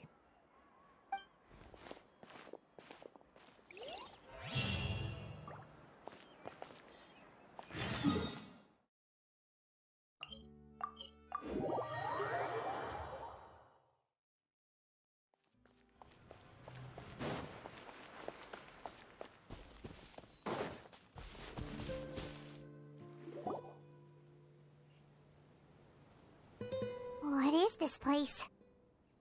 Somewhere long forgotten by everyone. It used to be a grand building. Now it's nothing more than a pile of rubble. No one comes here anymore, nor does anyone care about what once happened here. Although, this place does have something to do with the story I'm about to tell you. It was before I became a Harbinger, and before Linny and the others joined the House of the Hearth. Due to certain events, I first killed Clairvy and then her mother. And this is where it all happened. You were the one that killed Clairvy? Patience now. Allow me to explain Clairvy's side of the story first. I'll start from the beginning. Clairvy was 6 years old when she was brought by her mother, Crucibina, to live in the House of the Hearth. From the outside, it seemed like a fairy tale. A thriving family made up of kind adults and friendly children. Crucibina was the knave at that time, and the House of the Hearth was under her control. She was Clairvy's mother by blood, but she was also the mother to all the children in the house. Clairvy was happy here, for a time. But she quickly realized that being part of this family wasn't a fairy tale at all. It was a kind of purgatory. Purgatory? Exactly. The House of the Hearth takes in war orphans from all over Teyvat. But as for how to raise them, that depends entirely on the person in charge. Crucibina came up with a novel idea. She would teach the children to fight, force them to duel each other, and then crown as the king of the house the child who proved themselves most worthy of inheriting her title. It's difficult to estimate the number of children who died or were maimed in the process. There's little I can say about the ones who died. The ones that emerged with permanent injuries, on the other hand, well, they still served a purpose. They would be handed over to the doctor to be experimented on, or sent away on dangerous missions. Nothing more than tools to be used and then discarded. So those were the experiments Clairvy was talking about. But what actually happened to her? You said that Clairvy was Crucibina's daughter, so if Clairvy tried to convince her to stop what she was doing, Crucibina probably would have listened, right? Despite being Clairvy's mother, Crucibina cared little for her daughter. She forced Clairvy to join the House of the Hearth only as a means to demonstrate her own impartiality as a mother, to prove that she treated all her children equally. Clairvy did try to convince her mother to change her ways, but it was to no avail. After her efforts failed, the only other option was to rise up and try to fight back. Unfortunately, the other children had already been thoroughly indoctrinated into the illusion of happiness Crucibina had created. Of course, there was one exception. Someone Clairvy's age who knew the truth about the House of the Hearth. Her name was Peruere. Wait, the friend that Clairvy mentioned? Friend, huh? I suppose we can call her that for now. Clairvy was a cheerful and passionate person with a tenacious spirit. Peruere, on the other hand, was rather cold-blooded. Her cold-blooded nature allowed her to see through Crucibina's facade. Yet, it was also this cold-bloodedness that prevented her from acting against it. At least at first. While Clairvy longed for freedom, Peruere was convinced that, amid all the fighting and violence, she would make it until the end. Despite their differences, the two became fast friends, united by their knowledge of the truth. Clairvy told Peruere that she hoped to create a real family, where no one would be killed or sacrificed. There may have been a certain naivete to her ideas, but Clairvy proved her determination many times over. She tried countless times to run away, ask for help, or expose the truth. But her efforts only earned her beating after beating. The only thing that kept her going was her strength of will. Even with her body racked with pain, she would still stand on her tiptoes and open the window at night. She and Peruere would look out at the moon together, a fierce longing for freedom shining in her eyes. But one day that light simply vanished. Oh no. What happened? Her hopelessness resulted from a culmination of things. 10 years had passed. 10 years worth of failure after failure. She and Peruere weren't children anymore, but finding any chance to escape still seemed as hopeless as ever. It was during this time that Peruere suggested a new plan. If escaping was out of the question, why not take down the very person sitting on top of this throne of lies? Mother herself. Clairvy rejected that proposal. She claimed that, as a famous harbinger, Crucibina possessed an unimaginable amount of power. Trying to kill her would have an incredibly low chance of success. Clairvy never gave another reason, but Peruere could see it written all over her face. Clairvy still thought of Crucibina as her mother. Killing her own flesh and blood was a line she couldn't bring herself to cross. If she couldn't escape and fight back, then only one option remained. Precisely. Death was the only way that she felt she could be free. It happened during a duel. When she arrived at the dueling ring that day, her partner turned out to be none other than Peruere, the very person that had stood by her side all those years. It was a fierce battle. But ultimately, Clairvy decided to let Peruere end her life. From that moment on, Peruere's journey was one written in flames. When the rain finally came and washed it all away, there she stood, the sole victor in Mother's endless game of slaughter. A trail of corpses strewn across her path to success.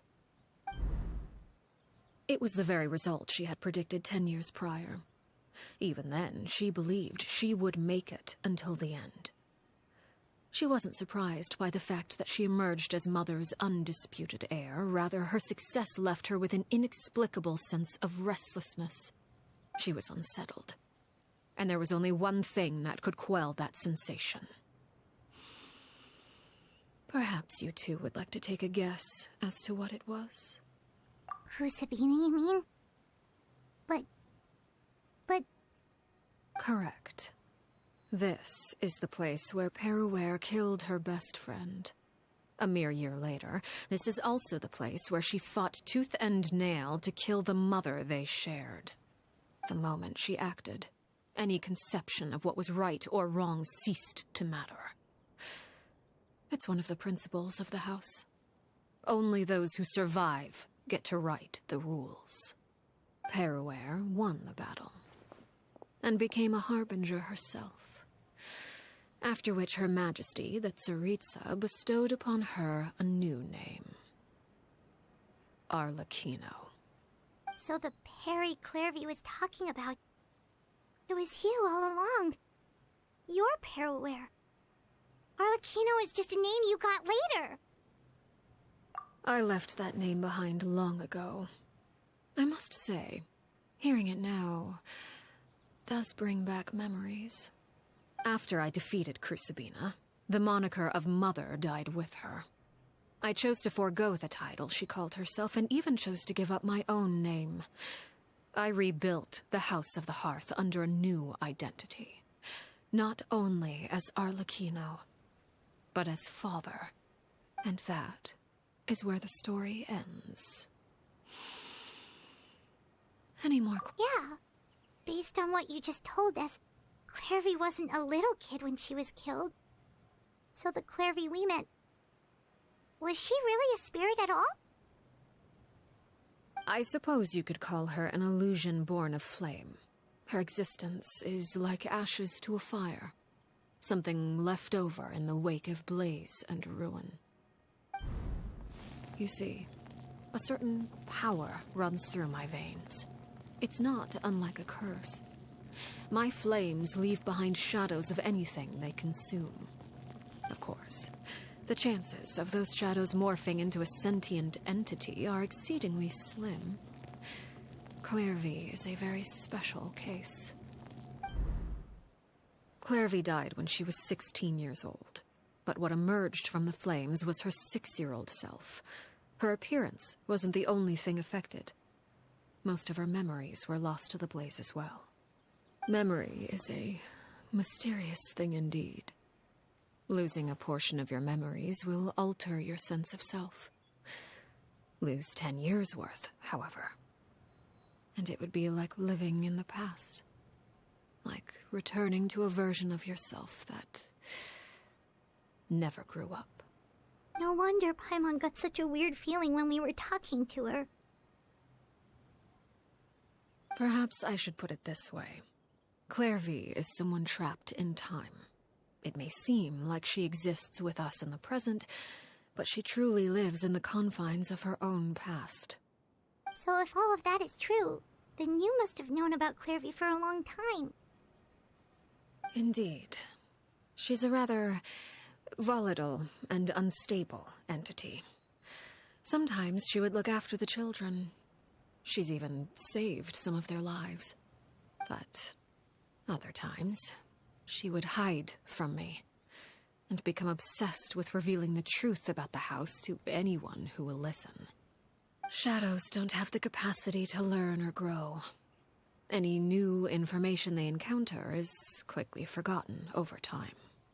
Your attempts to expose Clairvy to sunlight. They failed, yes? The reason is actually quite simple. In Clairvy's mind, the house is impossible to escape, and it is this very perception that traps her there. But no matter. All I have to do is kill her again, and all will be resolved. I don't anticipate so much as a single speck of ash will be left behind this time. Wait! Paimon can understand why you might want her gone, but isn't there another way? So what if she's trapped in her 6-year-old self? She's still your friend! At least talk to her first! It's too late for that. She broke the rules, and now she must be punished. That goes for Filial and Nantoy as well. She's had quite the effect on them. I hope you understand. The difference between Crucibina and myself lies in our formulation of the rules, not our policy for enforcing them. Upholding the rules without question is a trait we both share, because that is how a household should be run. Is this really what you want to do? Whatever could you mean? Don't you want to say a proper goodbye at least? Whether as a killer or as a father, there are two things that must be avoided at all costs: anger and sorrow. Anger makes you impulsive. Sorrow causes you to waver. Well, it appears it's about time to proceed. Before we arrived, I told some of my well-behaved children to bring our troublemakers here by nightfall. I do believe I've kept my end of the deal. I gave your friends quite a bit more time. As for what happens now, we'll just have to wait and see.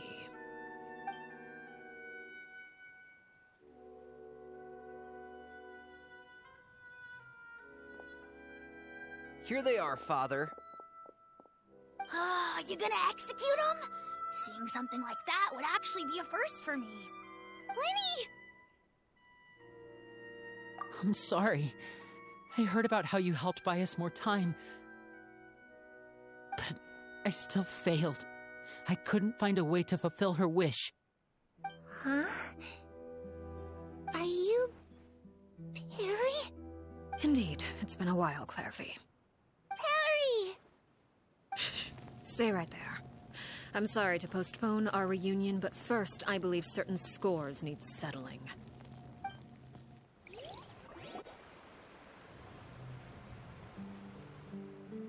Father, let me explain. Out of my way. Father! You chose to conceal a threat to the house, and for that, you must be punished. Overall, however, I suppose your wrongdoing is hardly the most egregious of the bunch, so I'll deal with your punishments later. As for right now, the more pressing concerns are the traitors among us. By traitors? Do you mean us? Father, let me explain. We didn't mean to... Fultz, why don't you share what you heard? Yes, Father. Secret Midnight Meeting number 3.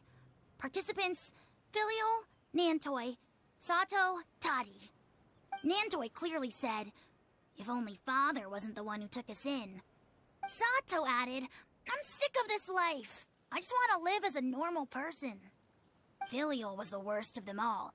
She called us crazies and said a bunch of mean things about Father. I did not! You're lying! Fultz is trying to frame us. It's not like I'm the only one who heard those things. After that, you and Toddy and a bunch of other people started talking about Clairvy. You were using all those things Clairvy brought up as an excuse to question Father. We're birds locked in a cage. The only way out is to destroy it. That's what you said, wasn't it? You little... You just want me gone, don't you? What did I ever do to you, huh? And you, Sheplo, have you forgotten who stood by your sickbed, watched over you, and changed your dressings? Come on, let's hear it then. What's your reason for all this?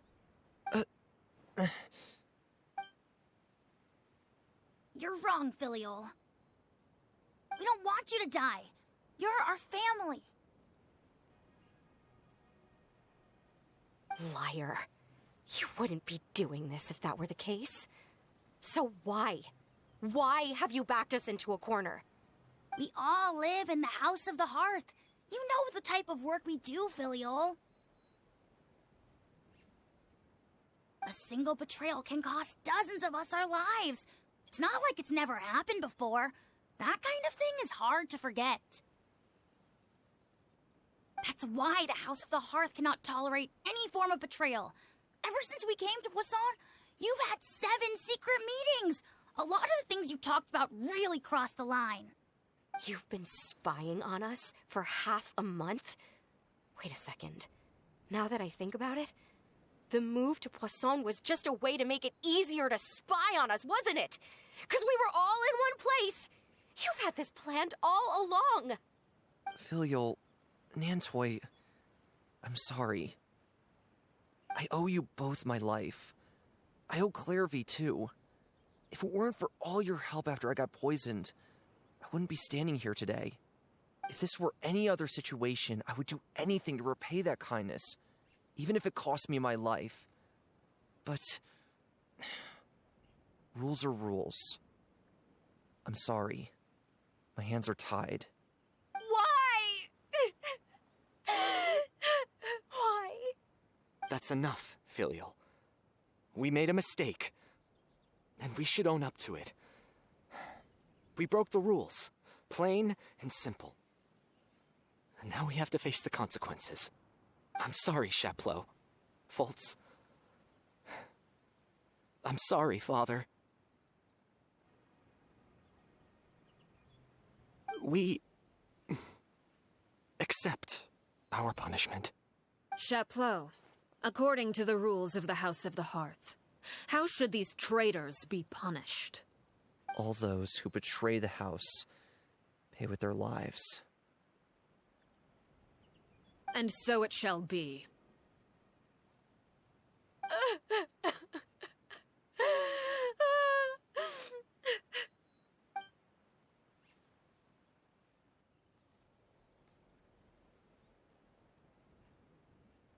Father, please wait!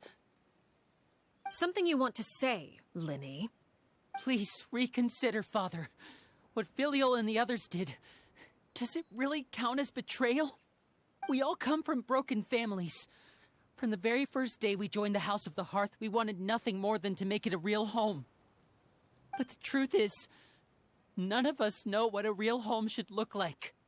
I'm not saying I have all the answers. All I know is this. Killing Filial and the others may uphold the rules, but doing so will only bring us further away from being a real family than we've ever been. So please, Father, please reconsider. I agree with Linny. Father, please. Linny, you...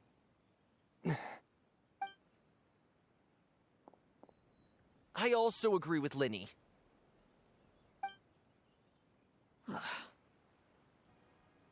An order once given cannot be rescinded. However, given the extent of your determination, I suppose we shall have to go about this a different way. Draw your weapons and face me. Our weapons? Father, are you referring to a duel? Precisely. The rules of the house will not be altered. Traitors must be punished. However, resolving disputes with a duel is also one of our rules, one that also applies to me. Demonstrate a sufficient showing of strength, and I shall offer a concession. Wait. Beat Father in a duel? Impossible. Father is way too strong, even for Linny.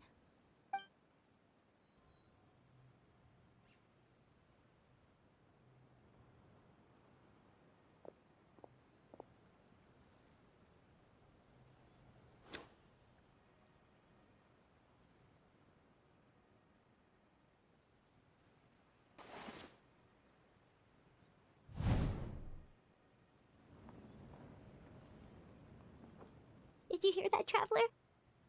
Lenny and the others have to duel the knave. What should we do? If they lose, those people from the house are really gonna be executed. Hey! Don't you want to say a proper goodbye at least? Anger makes you impulsive. Sorrow causes you to waver.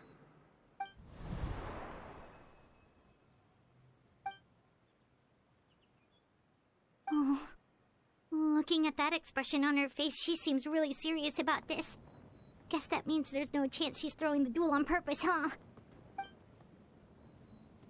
When guests are around, families are often on their best behavior. And any disputes are less likely to escalate. When the time comes, make the choice that you deem most appropriate in the situation, and lend your help to the House of the Hearth. What's wrong, Traveler? Hey, where are you going? Traveler? You're asking to join the duel against the knave? I'll allow it. We do have a ready-made dueling ring at our disposal, after all. All I would advise is this. Keep a firm grasp on your weapon, and give it your all. Any less, and you may just lose your life.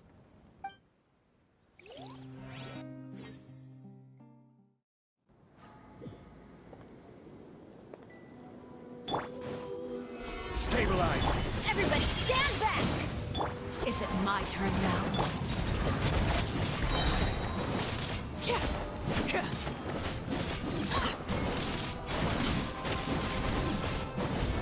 And voila! How amusing.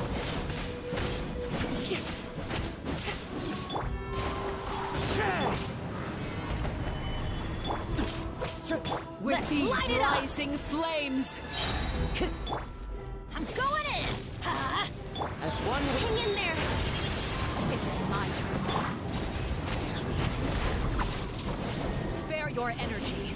Running is of little use.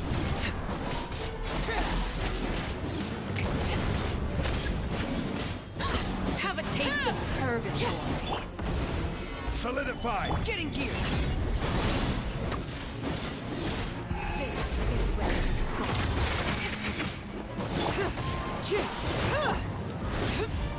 This is order. Teamwork is dreamwork! Let's... Clouds high. Watch out for Father's movements!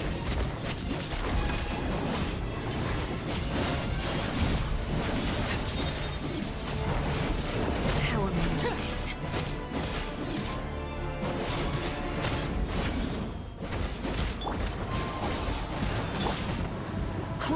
Hang in there! Gather! The countdown has Everybody begun. stand back! Laid bare like a fly tangled in a web. One with wind and cloud. How amazing. You have to draw one blade. Then proven to be a worthy opponent after all. Sting as the moon.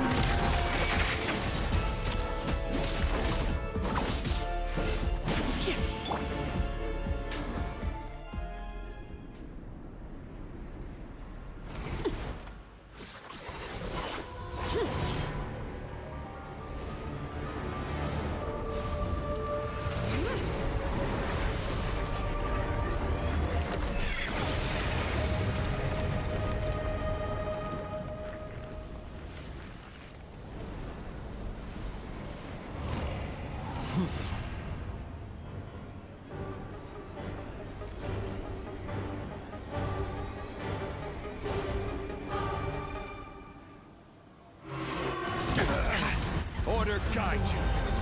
My blade is all Teamwork that is remains. dreamwork. Now's our chance! Over here! Your punishment made manifest.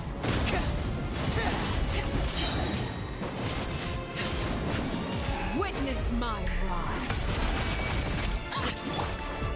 Stabilize. Watch out for Father's movements! Look out! Sundun is only the beginning.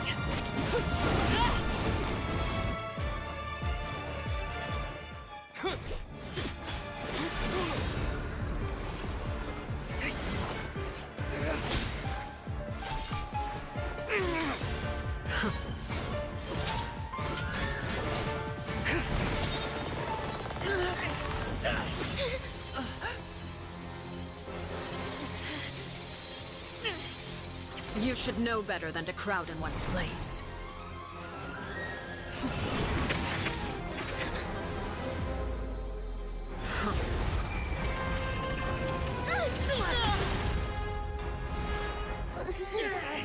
Oh, I know.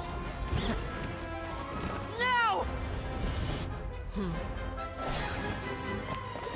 I'm sorry, Father!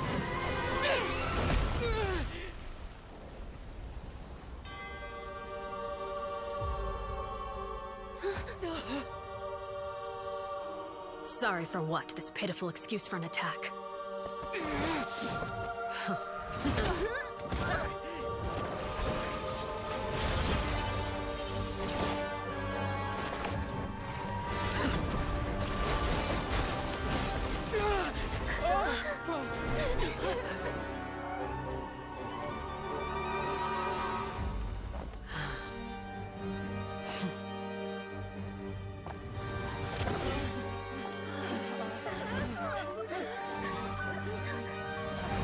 Father, no!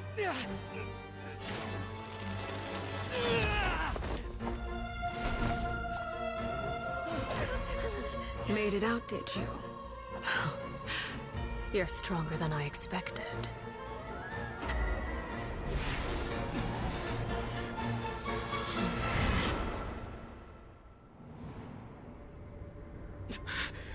A crimson moon? I can't move.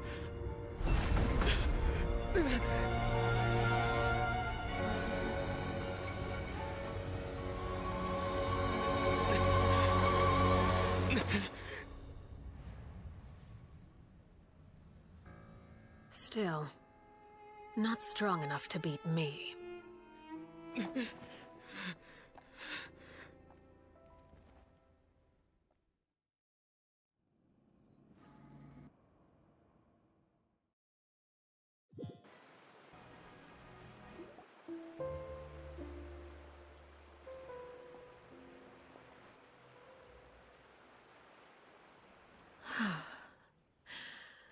I believe we can end things here. It's not often that we get to enjoy the company of guests, after all. We wouldn't want things to get too out of hand. Brother, are you all right? Linny! Given that I am the victor of this duel, as agreed, the punishment stands. No! I never thought things would end like this. However, everyone involved in the duel demonstrated a remarkable level of strength and determination. In light of this, I'm prepared to change the method of execution. Elwar, the bottled flames I gave you for safekeeping. Do you still have them? Yes? I wasn't sure what they were for, but I've kept them super safe. I didn't lose a single one. Wonderful. Then, in just a moment, I'll have you administer them. Bottled flames? Indeed. They're the product of a secret experiment. Under certain special circumstances, flames can be extracted from my person and preserved.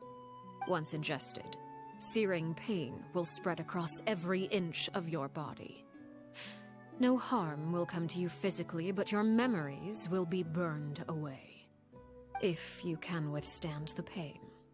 When you awake, you'll have forgotten everything you know about the House of the Hearth, and will be expelled from the organization. In other words, administering this concoction will kill the version of you that grew up in the house, and give you a new identity.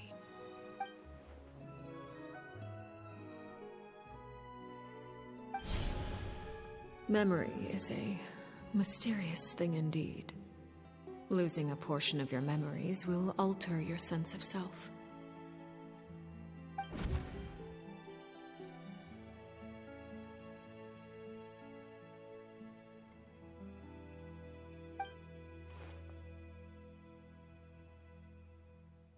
So, you're just letting us go, Father? You misunderstand. Memories are extremely important. Once consumed by flame, the version of you standing before me will die, and our secrets will die with you. So no, I don't intend to just let you go, because the person who survives will be nothing but a stranger. Even so, I won't have to live in fear anymore. I'm sorry, Father. I'm sorry I let you down, but I really... Don't cry, Filial.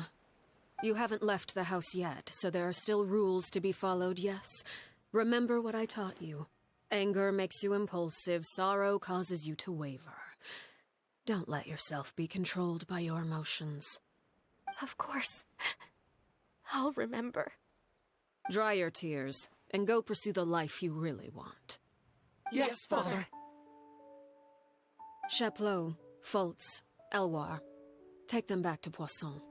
And bring Linny and the others as well. I prepared 3 extra vials of bottled flames. As for whether to take them, the choice is yours. Goodbye, children. The next time we meet, I will no longer be your father. Thank you for all you've done for the house.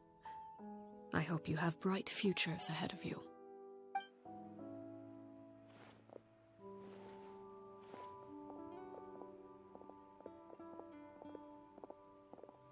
Father.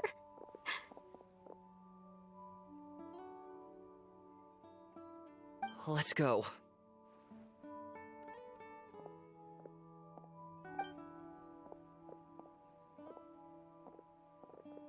Here, grab my arm, Linny. I'll help you walk back. Thank you.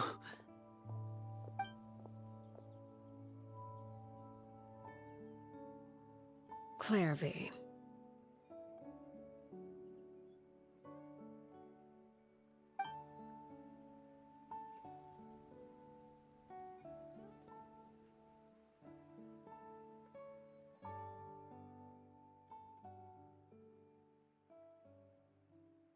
Can we talk now? I've been waiting for a super long time. You really are Perry, aren't you? I haven't seen you in so long. How come you're all grown up? Wait, did I somehow travel to the future on accident? Or am I dreaming? What a long dream. Neither. You died, Clairvy. That's what happened. You could have at least sugarcoated it a little. Look, she's that speechless. Oh. Okay then. Huh? That's it? You accepted it just like that? Yep. If that's what Perry says happened, then I believe her. Perry wouldn't lie to me. Plus, I don't really need to know why I'm like this. I'm more curious about what happens in the future. If you're a harbinger now, Perry, that means Mother is gone, isn't she? Can you tell me about it? I want to know what happened to her. And to me. You never stopped trying to defy fate. At first, no one believed you. You could only vent your frustrations to the moon. In fact, you often sought comfort in the night sky. You wanted to see the aurora, so one night we promised each other we would go to Snezhnaya to see it together. Later on, you tried to run away, but you were brought back each time. Mother spared your life, but it wasn't out of kindness. Instead, she decided to make an example of you by slowly torturing you over time. That way, the other children would know what happens to traitors. Still, you never gave up. Mother hoped that through ruthless duel after ruthless duel, she would be able to crown an ultimate victor among the children she raised. But you called on everyone to unite, to fight to a draw in order to reduce casualties. Your efforts may have only delayed the inevitable, but still. You gave them hope. You tried everything you could think of, but every attempt ended in failure. Still, you never turned your sword on Crucibina, and you never turned it on me. On that gloomy day, you told me, "For the last 16 years of my life, I've done everything I can to fight for freedom. But now, I realize that the only freedom I truly possess is the freedom to choose to die." I never imagined I would say something like that. I must have been feeling really worn down. But somehow, I still think I understand. According to Mother's plan, only one of us was going to make it until the end. And I always hoped that person would be you. If I could do it all over again, I still don't think I would make a different choice. Even when I first met you, I knew you'd be able to do what I couldn't. Is that so? Even now, I'm not sure I truly understand what kind of freedom you were trying to pursue. But as the head of the House of the Hearth, and as the children's father, I've tried to give them the most basic of freedoms. The freedom to choose their own fate. It's something I discussed with the Eudex of Fontaine. The children who want to leave the house will have their memories wiped clean of all secrets pertaining to the organization. In return, they will be allowed to live a normal life in Fontaine without being prosecuted for their past. Of course, I won't simply hand freedom to them on a silver platter. They have to fight for it and prove themselves worthy of it. Only freedom that is earned has true value. That's more than enough. That's exactly the kind of life I was fighting for.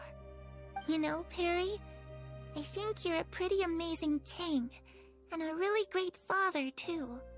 I'm really happy that you're the one who took over the house. I guess I do have one regret, though. I still haven't seen the outside world. Well, it just so happens that our dear guests over here have been to many nations and traveled to countless places. Perhaps they would be willing to tell you what the outside world is like. Really? Of course! We've traveled all over the place. We've got so many stories, we could probably talk your ears off for 3 days straight.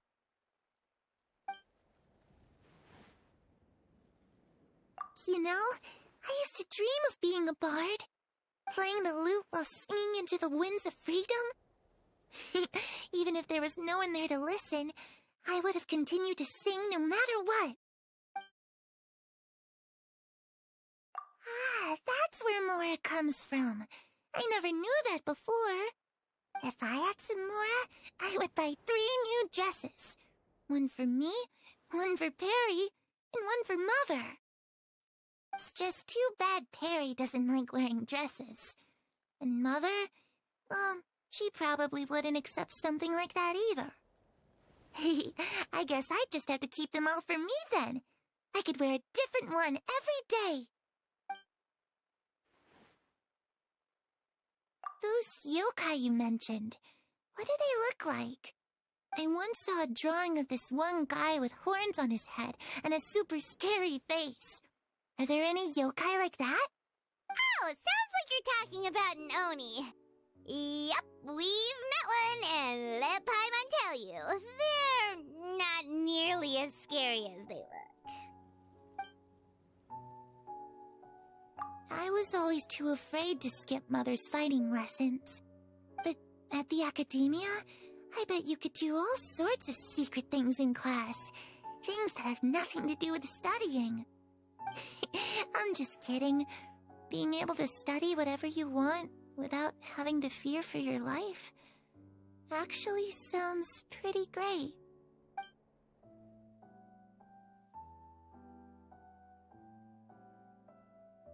The situation was super dangerous. Lenny and Lynette were accused of committing a crime, and they were going to have to stand trial at the Opera Epicles. Oh no! That must have been hard for all of you. What happened next? Don't worry. We were able to turn the situation around super quickly. All thanks to Detective Paimon, of course. How'd you do that? Come on, tell me. Okay, so it was like this. After the failed magic show, we rushed to the scene and...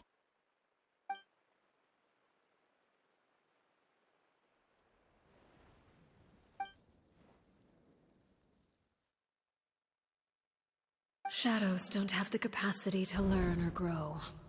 Any new information they encounter is quickly forgotten over time.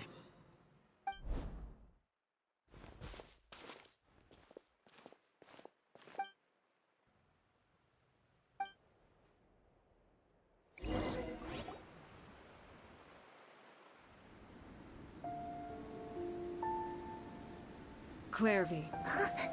You've worked tirelessly from the shadows to overthrow the House of the Hearth. Now, by my authority as the Knave, I shall announce how this matter ends. You are hereby expelled from the House of the Hearth. You are no longer tied to this place, nor are you bound by its rules. You're saying that I can finally leave? I get to experience the outside world as well? Oh, I almost forgot. There's no getting older for me. Still, seeing who you grew up to be makes me really happy, Paraware. yourself. Goodbye. May we meet again someday.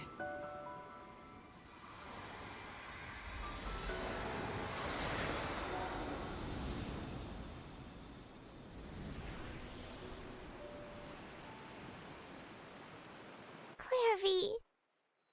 She left so soon. Paimon didn't even get to finish her story. I also have certain sentiments left unsaid. I wanted to tell her that the aurora I saw in Snezhnaya was just as beautiful as the ones in the pictures. But a shadow's memories reset at dawn.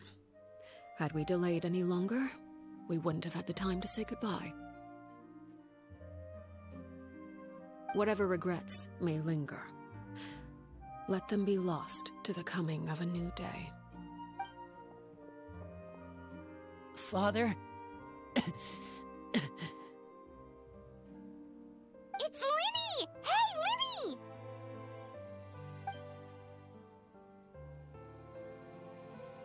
What is he doing back here? Let's go check it out.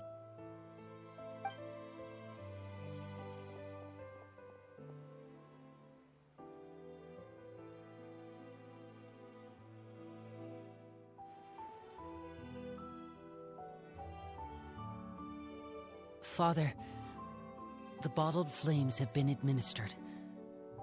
Filio and the others have left the house. And you? What have you decided?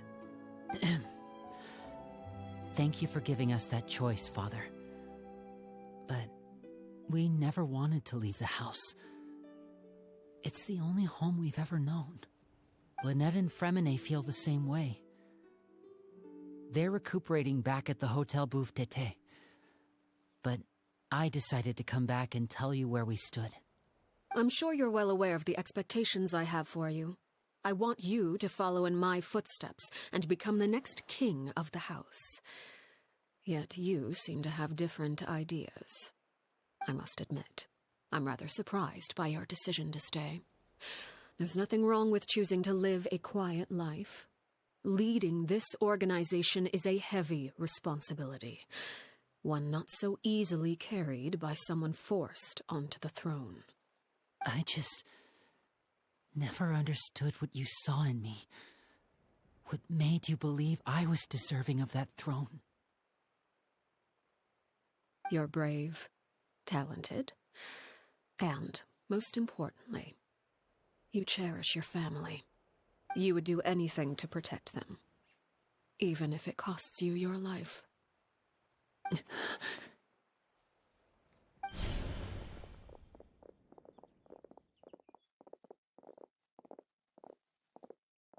Speaking up back there was so brave of you, Linny. It's all thanks to you that we were able to convince Father to back down. You're a hero, Linny. Hero? Father is the real hero. Had Father gone all out during the duel, there's no way I would have walked away with my life. She must have had it all planned from the beginning, from the very moment she suggested a duel. I'm not deserving of that title. I'm not strong enough or smart enough. You're wrong. In my opinion, all you need to be deserving of the throne is conviction and the necessary strength to act on it. We may have different ideas of what it means to be a family, but you can hardly be said to lack conviction. What you truly lack is strength. For someone of your talent, though, that's something that will come with time. Even without that strength, you still chose to face me in a duel, even though the odds were stacked against you. That capacity to honor your convictions is what I truly see in you. Father. No one knows what the future holds, what tragedy or triumph may be in store. Being at the head of this organization requires the strength of will to face whatever comes. Caution will only hold you back. If reaching a certain standard were required to go after what you want, I would never have succeeded in killing my predecessor. Back then, there was still a considerable gap between our abilities. Strength may decide the ultimate victor, but those who let a lack of strength dictate their decisions or undermine their convictions will never be worthy of the throne. I understand, Father. Thank you. Children must grow up to surpass their parents. Only then can a family continue to flourish. The road ahead is not an easy one, so I'll ask you one last time. Are you certain you want to stay? You've done so much for me, Father, and that kindness must be repaid. Plus, with Project Stuja at hand, there are many dangers ahead, and I, for one, don't intend to back down. Protecting my family at all costs. That's my conviction. Then you're welcome to stay. As for Project Stuja, you need not be too concerned. If those cowardly businessmen and heartless dignitaries try to take us down, I'm prepared to teach them a lesson. Having members who longed for the light was our organization's last weakness. With those members no longer among our ranks, the House of the Hearth is like a spider hiding in the shadows. We need only wait for our prey to come to us. At present, our imperative is to use their plan to our advantage. In doing so, a crimson moon shall rise amid the frigid blizzards of winter. No demonstration of loyalty shall go unrewarded, and no sacrifice shall be in vain. As for the two of you, whether we meet again as friend or foe, I'll remember the camaraderie we shared in this moment. No matter how arduous the journey ahead, I hope we both reach our desired destination.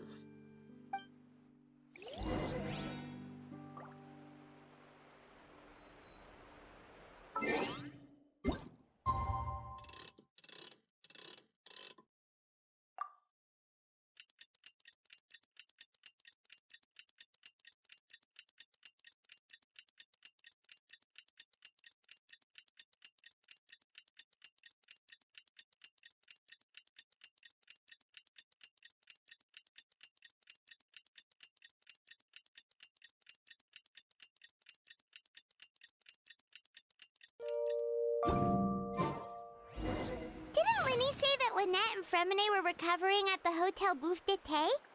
Oh, Paimon wonders how they're doing. Maybe we should go check on them.